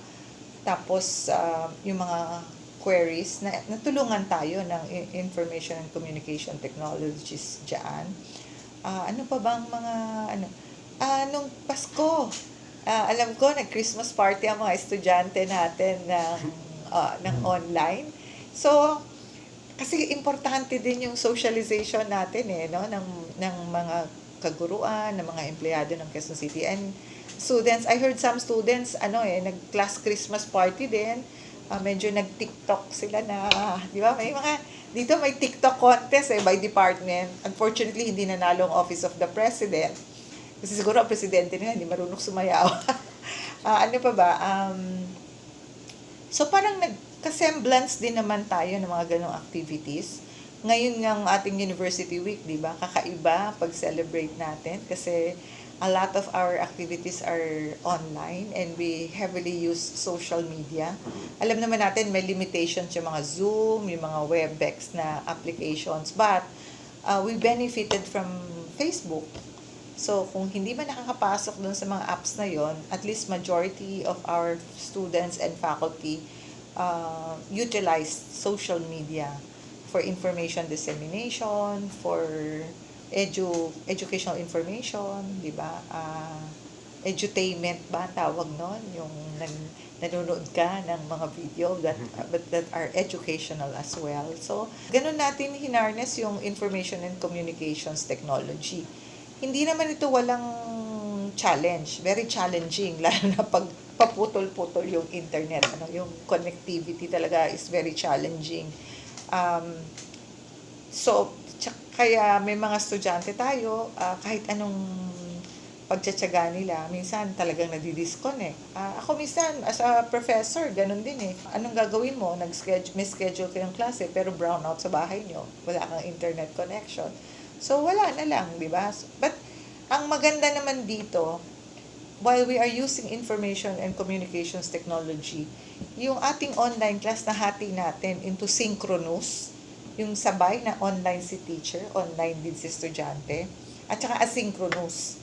Ibig sabihin, kahit na offline na, wala nang, kala mo ATM, kahit na offline na, ay pwede pa rin magpatuloy mag-aral ang estudyante on their own. Kasi ang tingin ko, mahalaga din yun na away from the gadget. Tapos, marireflect mo talaga kung ano yung inaral mo. So, nag-meeting kami ng mga faculty. Tapos, pinayuhan natin sila na timplahin. Diba? Timplahin kung gaano kalaking bahagi ng pagtuturo nila yung synchronous na face-to-face. Kasi sometimes it's stressful for the students as well. Physically stressful sa mata.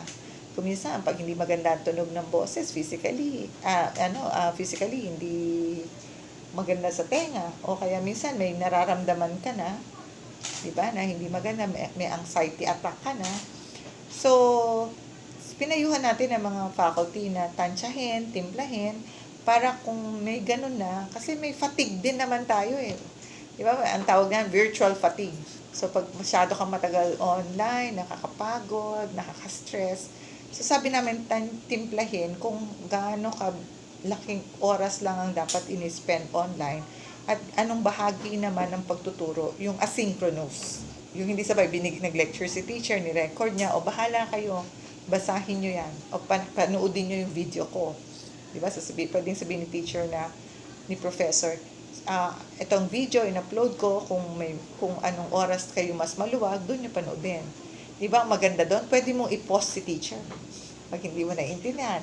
Pag gusto mong ulitin, kasi hindi mo nakuha yung konsepto, pwede mong i-rewind si teacher. Pag nagsasawa ka na sa sinasabi niya, dahil alam mo na, pwede mong i-fast forward si professor.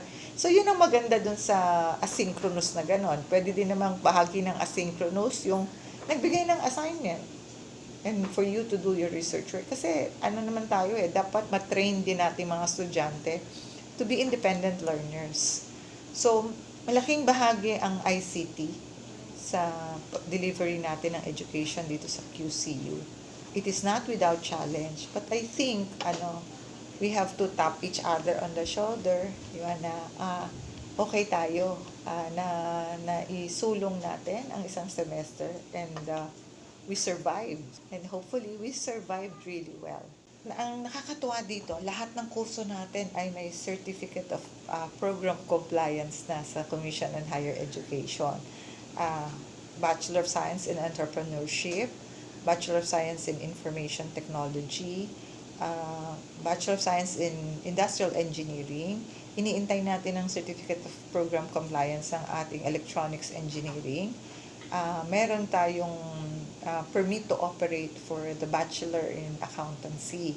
So ito yung 5 programa na ino-offer natin ngayon. Si Quezon City University ngayon is, so sabi nga, there's an aphorism that says that there's nothing constant in this world except for change.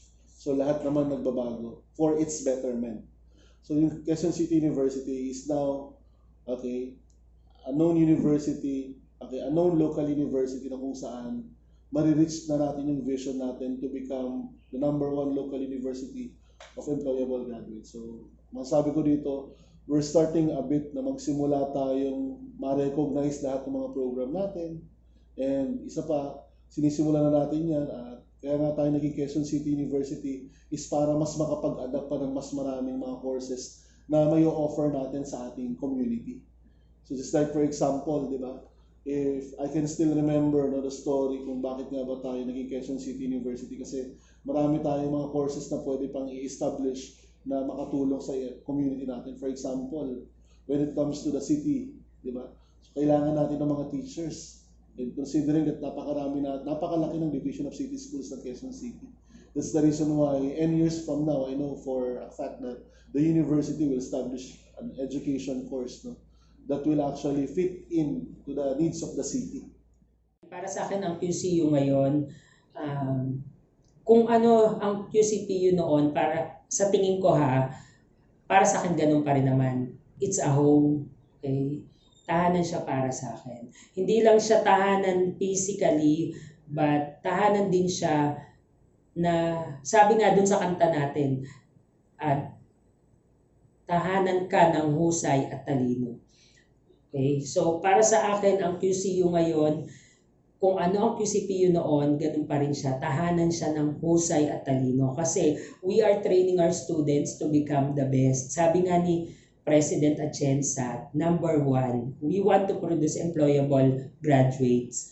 And hindi mangyayari yon kung hindi pinapangatawanan ng university yung kanyang role na maging tahanan ng husay at talino. So, para sa akin, marami mang nagbago man ng muka, nagbago man ng physical na anyo university, iba-iba man yung taong dumating. May dumating, may umalis, pero sa tingin ko, ang QCU, ganun pa rin siya, tahanan pa rin siya ng husay at talino.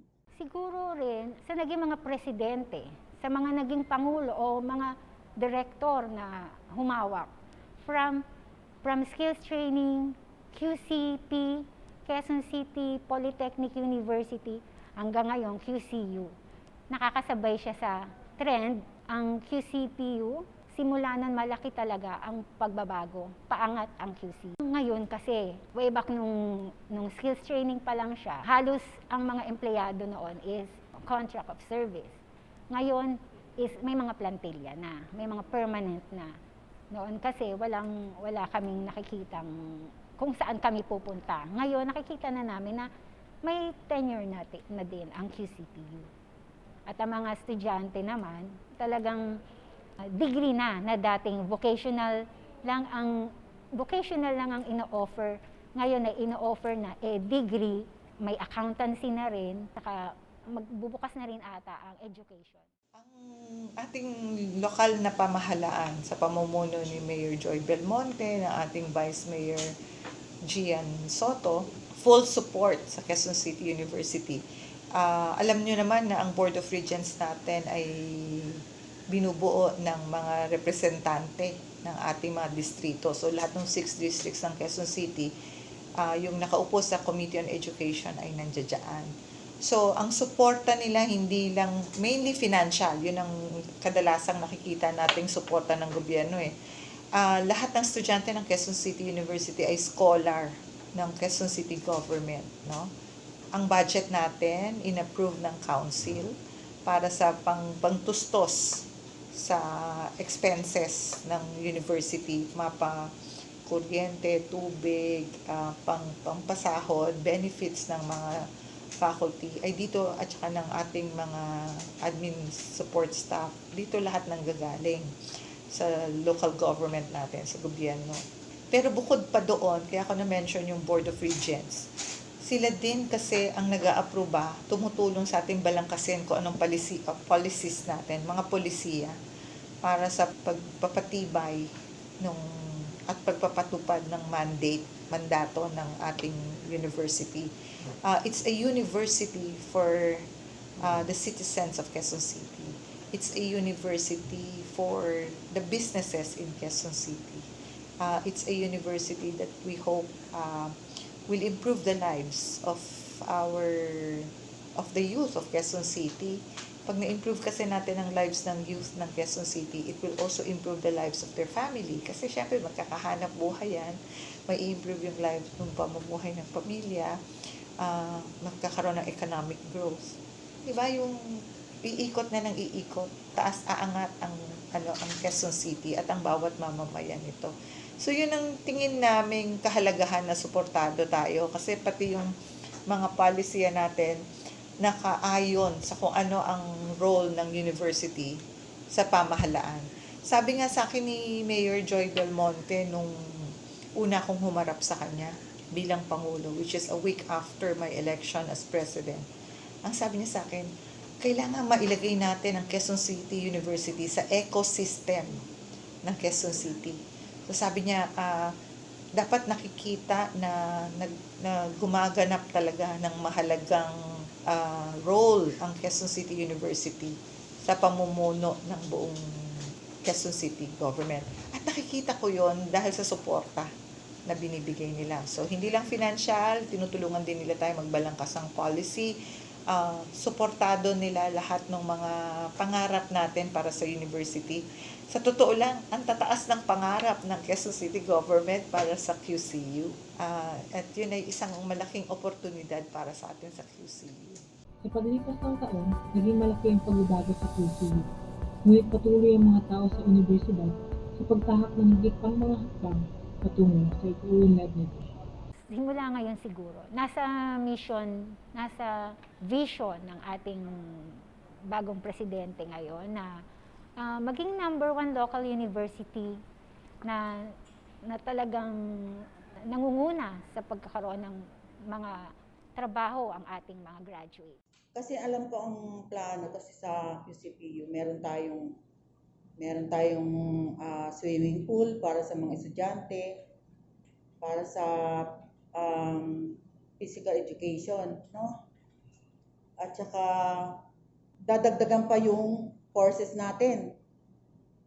Sana. At saka dadami pa yung magiging estudyante natin dahil ano na tayo progreso na tayo at saka kilala na tayo. Kahit sa amin, sa barangay namin, kilala na. Mostly doon, talagang ako mag-enroll sa QCU. May scholarship naman tayo. Ang babayaran nyo lang, pagkain nyo, tsaka yung transportation, yun lang. Wala na kayo intindihin, sabi kong gano'n sa mga estudyante. So marami talagang nag-enroll. Siguro, mas lawakan pa ang pag-ano natin ng mga estudyante para maraming mag-enroll. Kasi nakikilala na itong QCU na to ng mga kailangan mas marami pang dumagdag pa ang ating enrollments. So, N years from now, basically I am seeing Quezon City University as a university na mas makikilala sa buong mundo in terms of achieving excellence. So, I know N years from now, magkakaroon tayo ng COE or COD, Center of Development in this field, Center of Excellence in these aspects. So, yun yung inaantay ko, no? Na the reason siguro kung bakit hindi pa ako, or nandito pa yung pa ako sa school na ito, no? Na gusto kong, nandun ako sa history na yun na kung saan makikilala na si Quezon City University as a university or as an institution which is a center for excellence in this kind of field. For example, in IT. Alam ko napakarami nating mahuhusay na mga talents when it comes to IT, especially sa business din, sa entrepreneurship, no? And in the engineering field din po, no? sa accountancy and dun sa ating ECE. So I know for a fact na darating yung point in time, hindi man ngayon, 10 years, 10 years, 15 years, Quezon City University will be an established university that will serve in terms of excellence sa lahat ng constituent na in the city. So yun po yung nakikita ko sa Quezon City University, 10 years from now. 10 years, 15, 20, 100 million years. Okay. Ako nakikita ko ang university na mas malaki. Malaki in terms of facility kasi I think may plan na bawat district magkakaroon tayo ng campus. Okay? Hopefully magkaroon kasi para maservisyohan lahat ng taga Quezon City. Tapos last week meron kaming academic council meeting and napag-meetingan namin doon na merong mga bagong courses na i-offer. So I'm very excited kasi marami talaga tayong bagong i-offer tsaka very relevant sa panahon ngayon. So nakikita ko siya na still tahanan ng husay at talino at the same time kapartner siya ng city sa pag-unlad. Okay? Kasi we want to produce employable graduate na tayo rin yung makikinabang. Okay? For the student support as well, I think dapat nating bigyan pansin na yung mga unang araw, unang linggo, unang buwan ko dito, focus na tinutukan talaga natin yung ating mga requirements para makapag-submit tayo sa Commission on Higher Education for our institutional recognition, para kilalanin ng CHED ang Quezon City University. Kasi kaakibat ng pagkilala ng CHED sa Quezon City University ay pwede na tayong mag-apply ng UniFAST o yung Unified Financial Assistance for Students in Tertiary Education. At ito ay magbibigay ng free tuition sa lahat ng ating mga mag-aaral.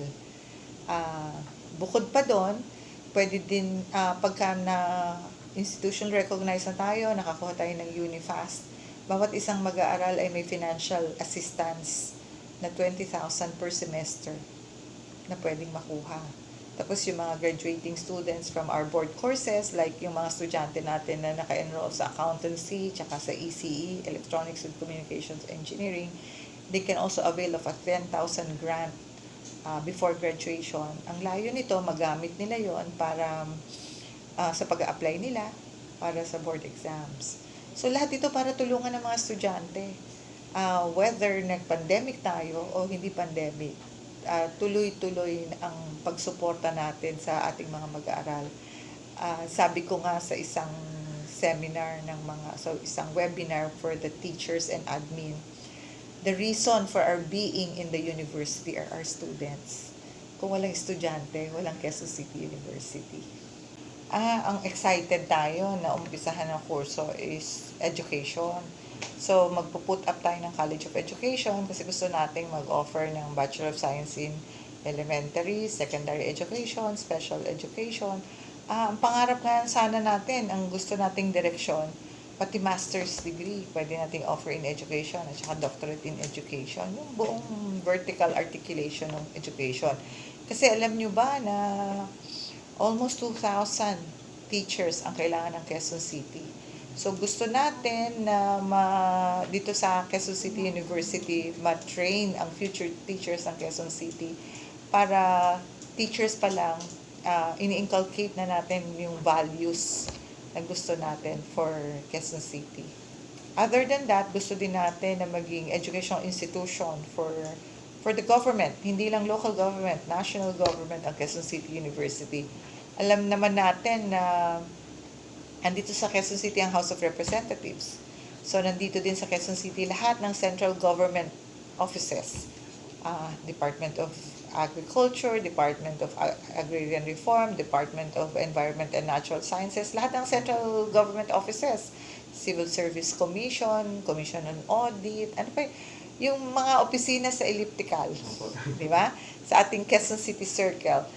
Gusto natin tayo maging education and training institution nila o kaya ng mga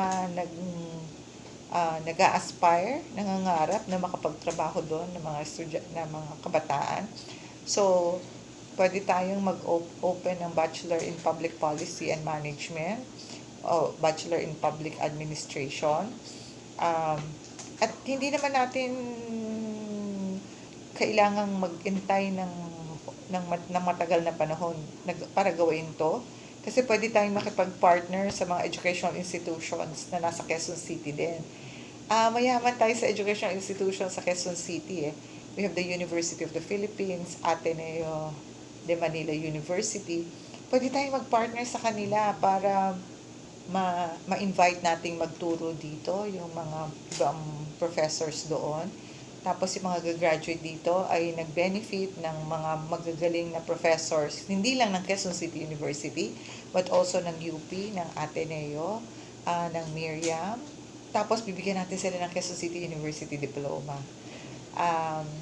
Business Administration, ito din gusto nating para din matulungan natin yung mga kabataan dito na nahihilig sa negosyo.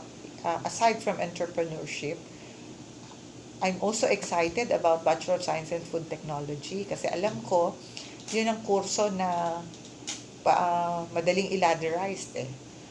Ibig sabihin, sa first year pa lang may alam na silang skills na pwede na nilang maging enterprise. No? So, pwedeng may mga subjects sila sa entrepreneurship na kinukuha na alongside yung food technology courses nila. Tapos, parang nai-improve yung value chain ng pag-aaral dito sa Quezon City University. You have entrepreneurship, business administration, accountancy. Tapos, you know pa how to do food processing.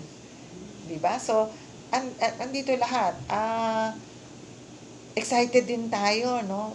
We're really in for exciting times at Quezon City University kasi gusto din nating itayo ang Center for Urban Agriculture.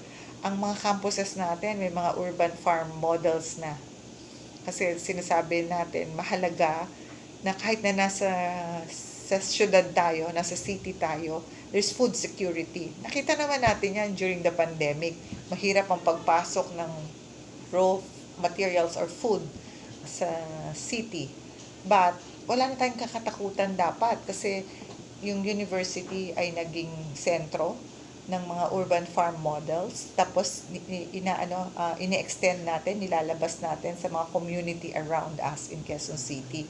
So palagi ko doon sa pamamaraan na yon natin unang natutugunan yung panawagan sa atin ni Mayor Joy Belmonte na dapat nasa ecosystem ng Quezon City government ang Quezon City University. Tapos, paano naman yung mga kawani ng gobyerno na nagtatrabaho na we're also setting up the Manuel L. Quezon Professional Schools. Ito yung ating ngayon for short courses. So, may marching order sa akin si Mayor na gumawa ng short course on cybersecurity. Kasi napakahalaga nito. I'm sure kayo, natatakot kayo, nahahack yung Facebook account nyo, nahahack yung mga bank accounts, di ba?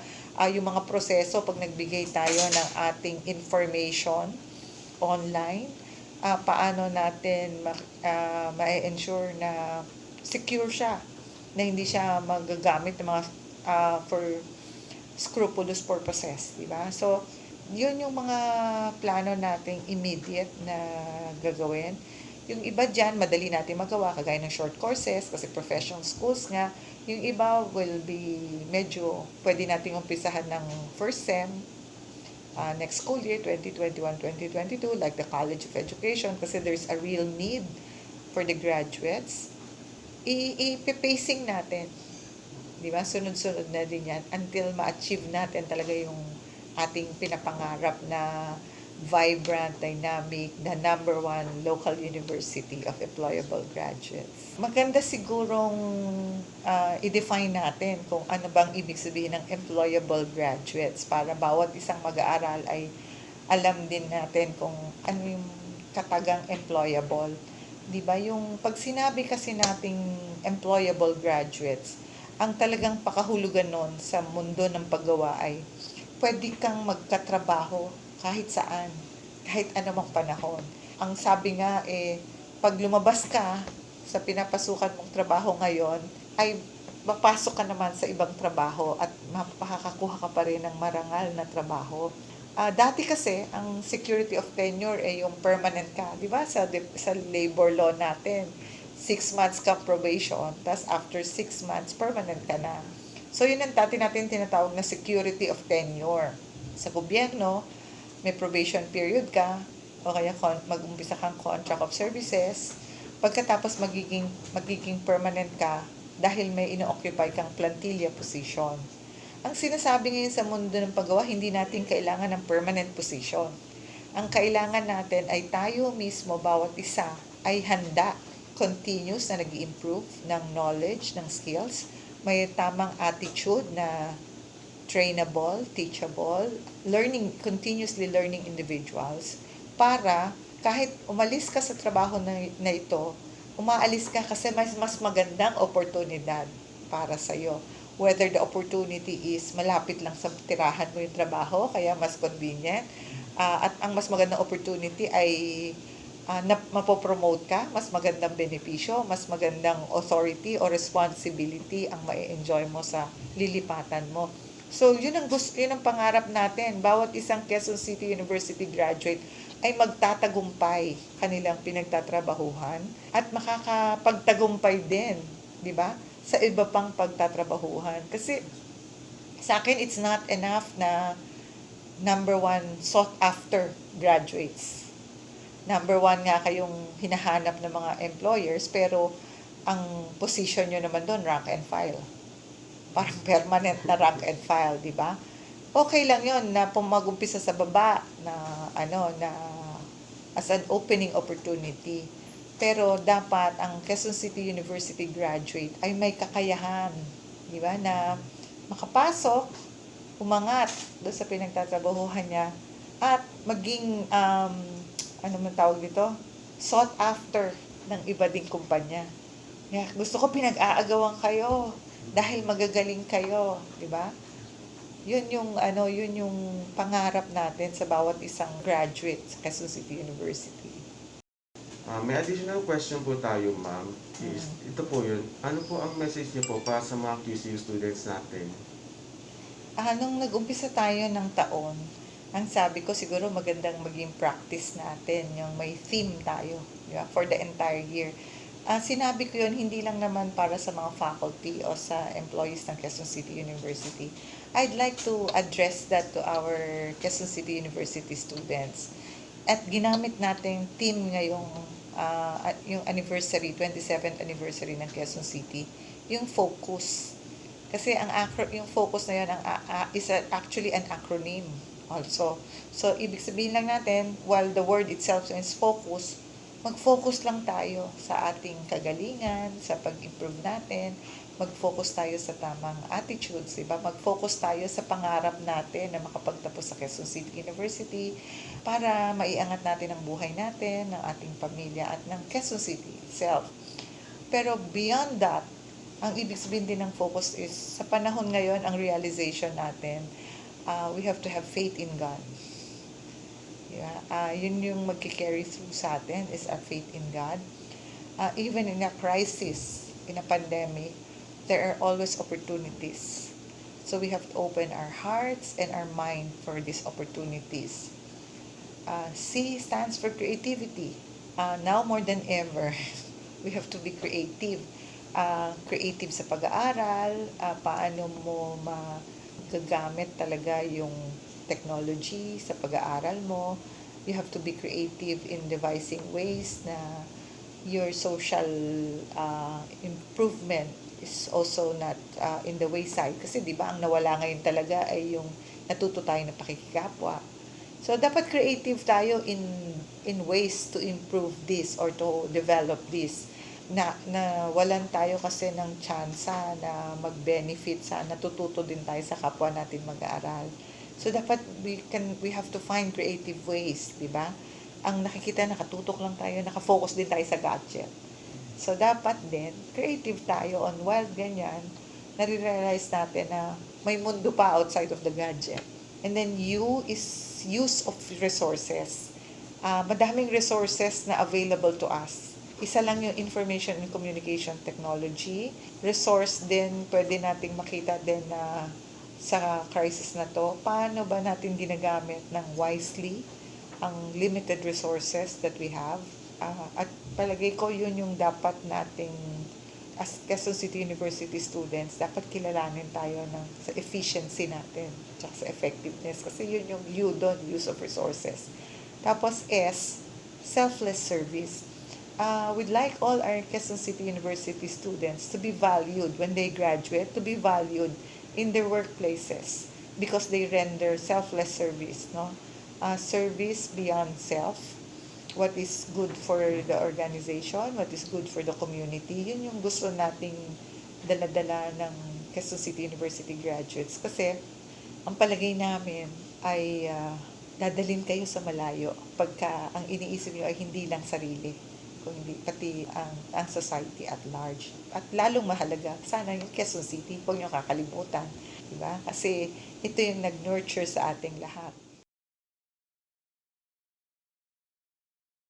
Kasi ang sa akin, kaya naiiba siya dahil parang ito ang aking pangalawang bahay. Dito ako masaya. Marami akong taong mga kaibigan na nakakasalamuha.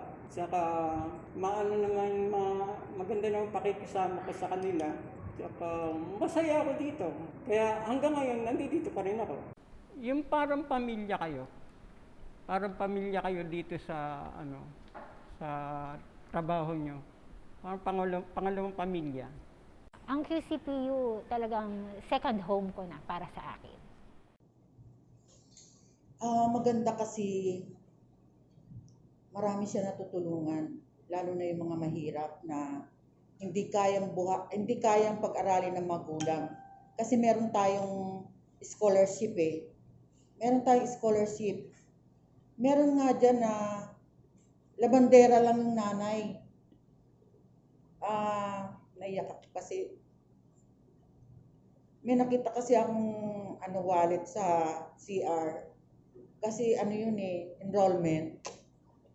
Ngayon hindi ko maibigay sa guard o kasi baka di ba, kasi ang tuition niya almost 4,000 yung pera niya Ang ginawa ko, binigay ko kay Vicky doon sa accounting office doon ko siya binigay yung wallet. Ngayon sabi ng bata, kasi sabi ni Vicky, ako daw ang pinuntahan niya ako sa CR. Sabi niya, "Ma'am, thank you kasi pinangutang lang ng magulang ko to para meron lang akong pag-tuition kasi wala akong scholarship dahil hindi kami nakatira sa Quezon City. Naglalabada lang po yung nanay ko." Sabi niya gano'n. Sabi ko, hindi naman kasi sa akin yan Talagang para sa iyo yan. Sabi ko gano'n. Lahat ng mga nawawala dito, kung meron man, maibabalik din talaga. Sabi ko gano'n. Lalo pa pera yan. Sabi ko, alam ko naman na kailangan lalo pa ngayon, enrollment. Yun. Kasi yung QCU, para sa mahirap yan Diba? Para sa mahirap yung QCU Kasi yung naalala ko yung mga batang malapit sa akin, tulungan mo naman ako, gusto ko mag-aral, kaya lang hindi kaya ng magulang ko. Sabi ko, pumunta kayo sa SYTB, mag-inquire kayo doon ng scholarship para kayo makapasok ng QCU. Marami ang natulungan ng QCU sa mga batang mahihirap. It is actually a university, which is sabi ko nga po, a university that is full of arts. So lahat na makikilala mo dito, simula sa employee, simula sa faculty, admin, hanggang sa ating mga estudyante, they are actually people with full of arts. So lahat ng mga tao dito ay talagang Quezon City Puso University. So maraming puso. I mean, no matter what, no matter how, when it comes to excellence, the heart will always prevail sa mga part natin sa Quezon City University. So yung nakikita kong nakaiba, malaki yung utang na loob ko sa Quezon City Polytechnic University para hubugin ako sa aking kinatatayuan ngayon bilang isang guru po, or dalub guru na nagtuturo sa larangan ng lignayan. So kung walang Quezon City Polytechnic University, siguro hindi rin ako ganito ngayon na isang guru na kumaharap sa inyo. So si Quezon City University, sa mga hindi ko makakalimutan instances dito is dito na ako bumuo ng pamilya ko. Yung pamilya ng barkada, pamilya ko mismo, no? So dito ko nakilala yung aking mahal sa buhay, ano? Then after nung mahal ko sa buhay, dito rin ako nagkapamilya, nagkaanak, and then the rest was history for me. Kakaiba ang QCU para sa akin kasi nakafocus tayo sa kung ano yung need ng city. Okay? Dati tinatanong ko rin kasi yun bakit engineering lang, bakit IT lang, bakit entrep lang ang courses ng QCPU? Okay? Kasi pala ang goal is mag-supply ng needs para sa city. So I think hindi lang iniisip ng university na mag-produce ng graduates. Ang iniisip ng university is makapag-produce ng graduates na magiging katulong niya sa city para mapaunlad yung city. So kakaiba siya in a sense na meron tayong kakaibang programa, though we are following the guidelines of the CHED. Kaya lang, of course, our university is designed specifically for the constituents ng city. So kakaiba siya pagdating sa ganun. Okay? So dito sa university, dito ko na nakilala yung mga friends ko talaga na matuturing. Si Ma'am Mel Avila, si Sir J.M. Martinez, though wala na siya dito. Medyo natitiri ay ako kasi naalala ko sila bigla, tinanong mo. Okay? O kasi bata pa ako noon, 19 years old yata ako nandito sa Poly, magti-20. So ngayon 30, magti-35 na ako. So yun sa mga magagandang bagay na naiiyak ako naalala ko kasi kasi parang naisip ko, ano ba ang nagawa ng school sa akin before hindi ko ma-realize. Ngayon nung tinanong mo, ngayon parang nagba-backtrack sa akin na dahil nakilala ko yung mga kaibigan ko dito. Yan. Tapos, naiyak talaga ako. Teka lang. Medyo yan. Thankful ako kasi nakilala ko sila. Magandang karanasan din yung na-recognize kami as, yung naka-receive ako ng loyalty award sa university nung nagkaroon kami ng 25th anniversary ng QCU. So, nakatanggap kami ng loyalty award na parang iniisip ko, ordinaryong employee ka lang, pero through that, binigyan ka ng recognition na yung dedication mo sa trabaho. And isa pa yung dito na halos lahat ng mga estudyanteng naging nakilala ko, yun, nagpapasalamat din ako. Magandang karanasan na nakilala ko sila. Yung iba halos mga inaanak ko na sa kasal, o kaya naging kumare, kumpare, ganon. So nakapag-build rin ng magandang relationship. So, yun yung mga hindi ko malilimutang karanasan sa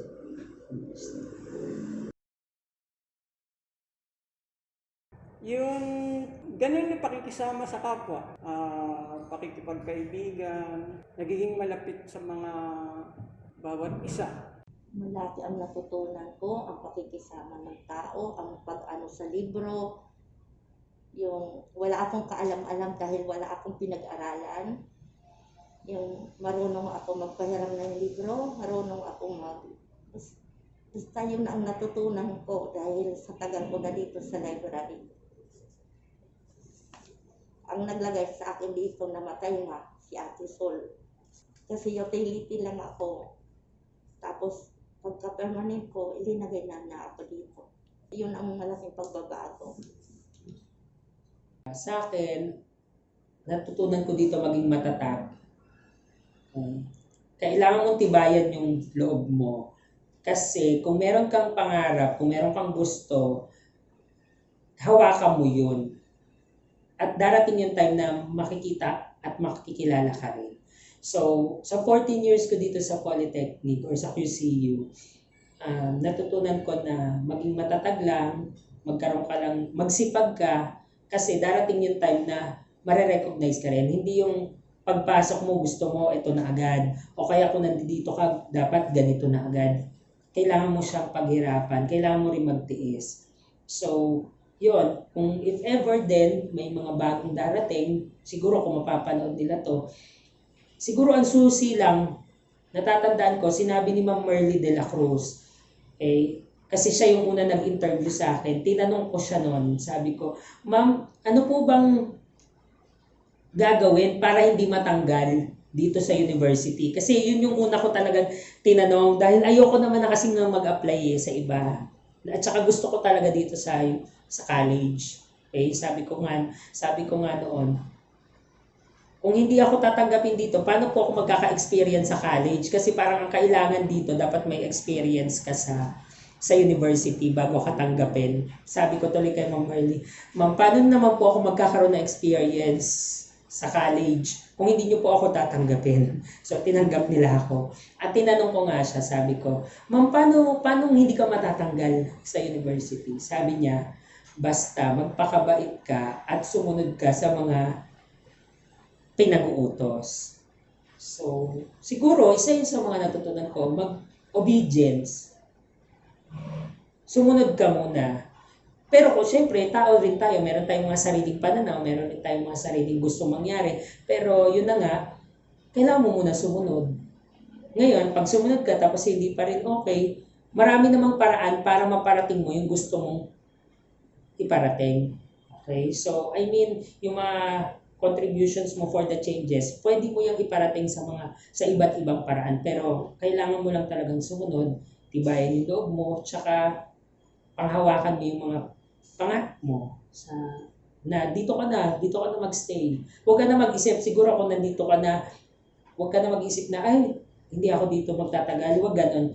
Siguro yun na natutunan ko. Pagdating ko dito, ang nasa isip ko na agad, dito na ako magre-retire, parang ganon. Kaya siguro hindi rin ako naalis until now. Okay, yun. So, yun ang mga natutunan kong values, ang maging matatag, marunong sumunod, saka paghawakan yung mga gusto mo pangarap. Actually, marami, as public servant, kasama na rin dun yung NICE-EU. So, syempre, that is our core values, no? From nationalism, integrity, and next is C for creativity, and then E for excellence. Isa ko as teacher, talaga, I still strive for excellence, no, as an individual through continuous training, seminars, and as well as through education. No? Then, industry, so kailangan magsipag ka talaga. No? So, next is yung unity. No? So, basically, yung una nating part, no? So talagang yan. No? And yun ngayon kasi, di ba, as time passes by, karoon na rin tayo ng bagong pinatawag na what we call core values. So, yun naman yung core values na i-add up natin para mas makontinue natin yung mga dapat nating maipakita sa community natin. Especially, meron tayong tinatawag ngayon na year part na ibinigay ng ating president, no? Yung focus, no? Faith in God. And the next is go beyond the opportunity. And the next is we need to encourage creativity. And then made actually use of what we call yung mga use of resources natin, and last but not the least is to have what we call selfless love. Natutunan kasi nakatapos ako eh. Alam mo yun? Dati hindi ako pala salita. Ngayon marunong na ako lahat. Yung lumalaban na ako. Dati pagsalitaan ka dyan, nakatahimik lang ako. Pero ngayon, i-ano mo rin yung sarili mo, di ba? Lumaban ka din. Thank you sa QCU kasi sa edad kong 59, nakatapos ako ng 4 years course na noon pa'y naging pangarap ko na makatapos na hindi kaya ng magulang ko. So thank you so much sa Quezon City University. Ang impact talaga sa akin ay yung pagpapahalaga. Ang pagpapahalaga sa araw-araw, pagpasok mo. Pagpapahalaga sa trabaho, pagpapahalaga sa estudyante, at sa mga kasamahan mo.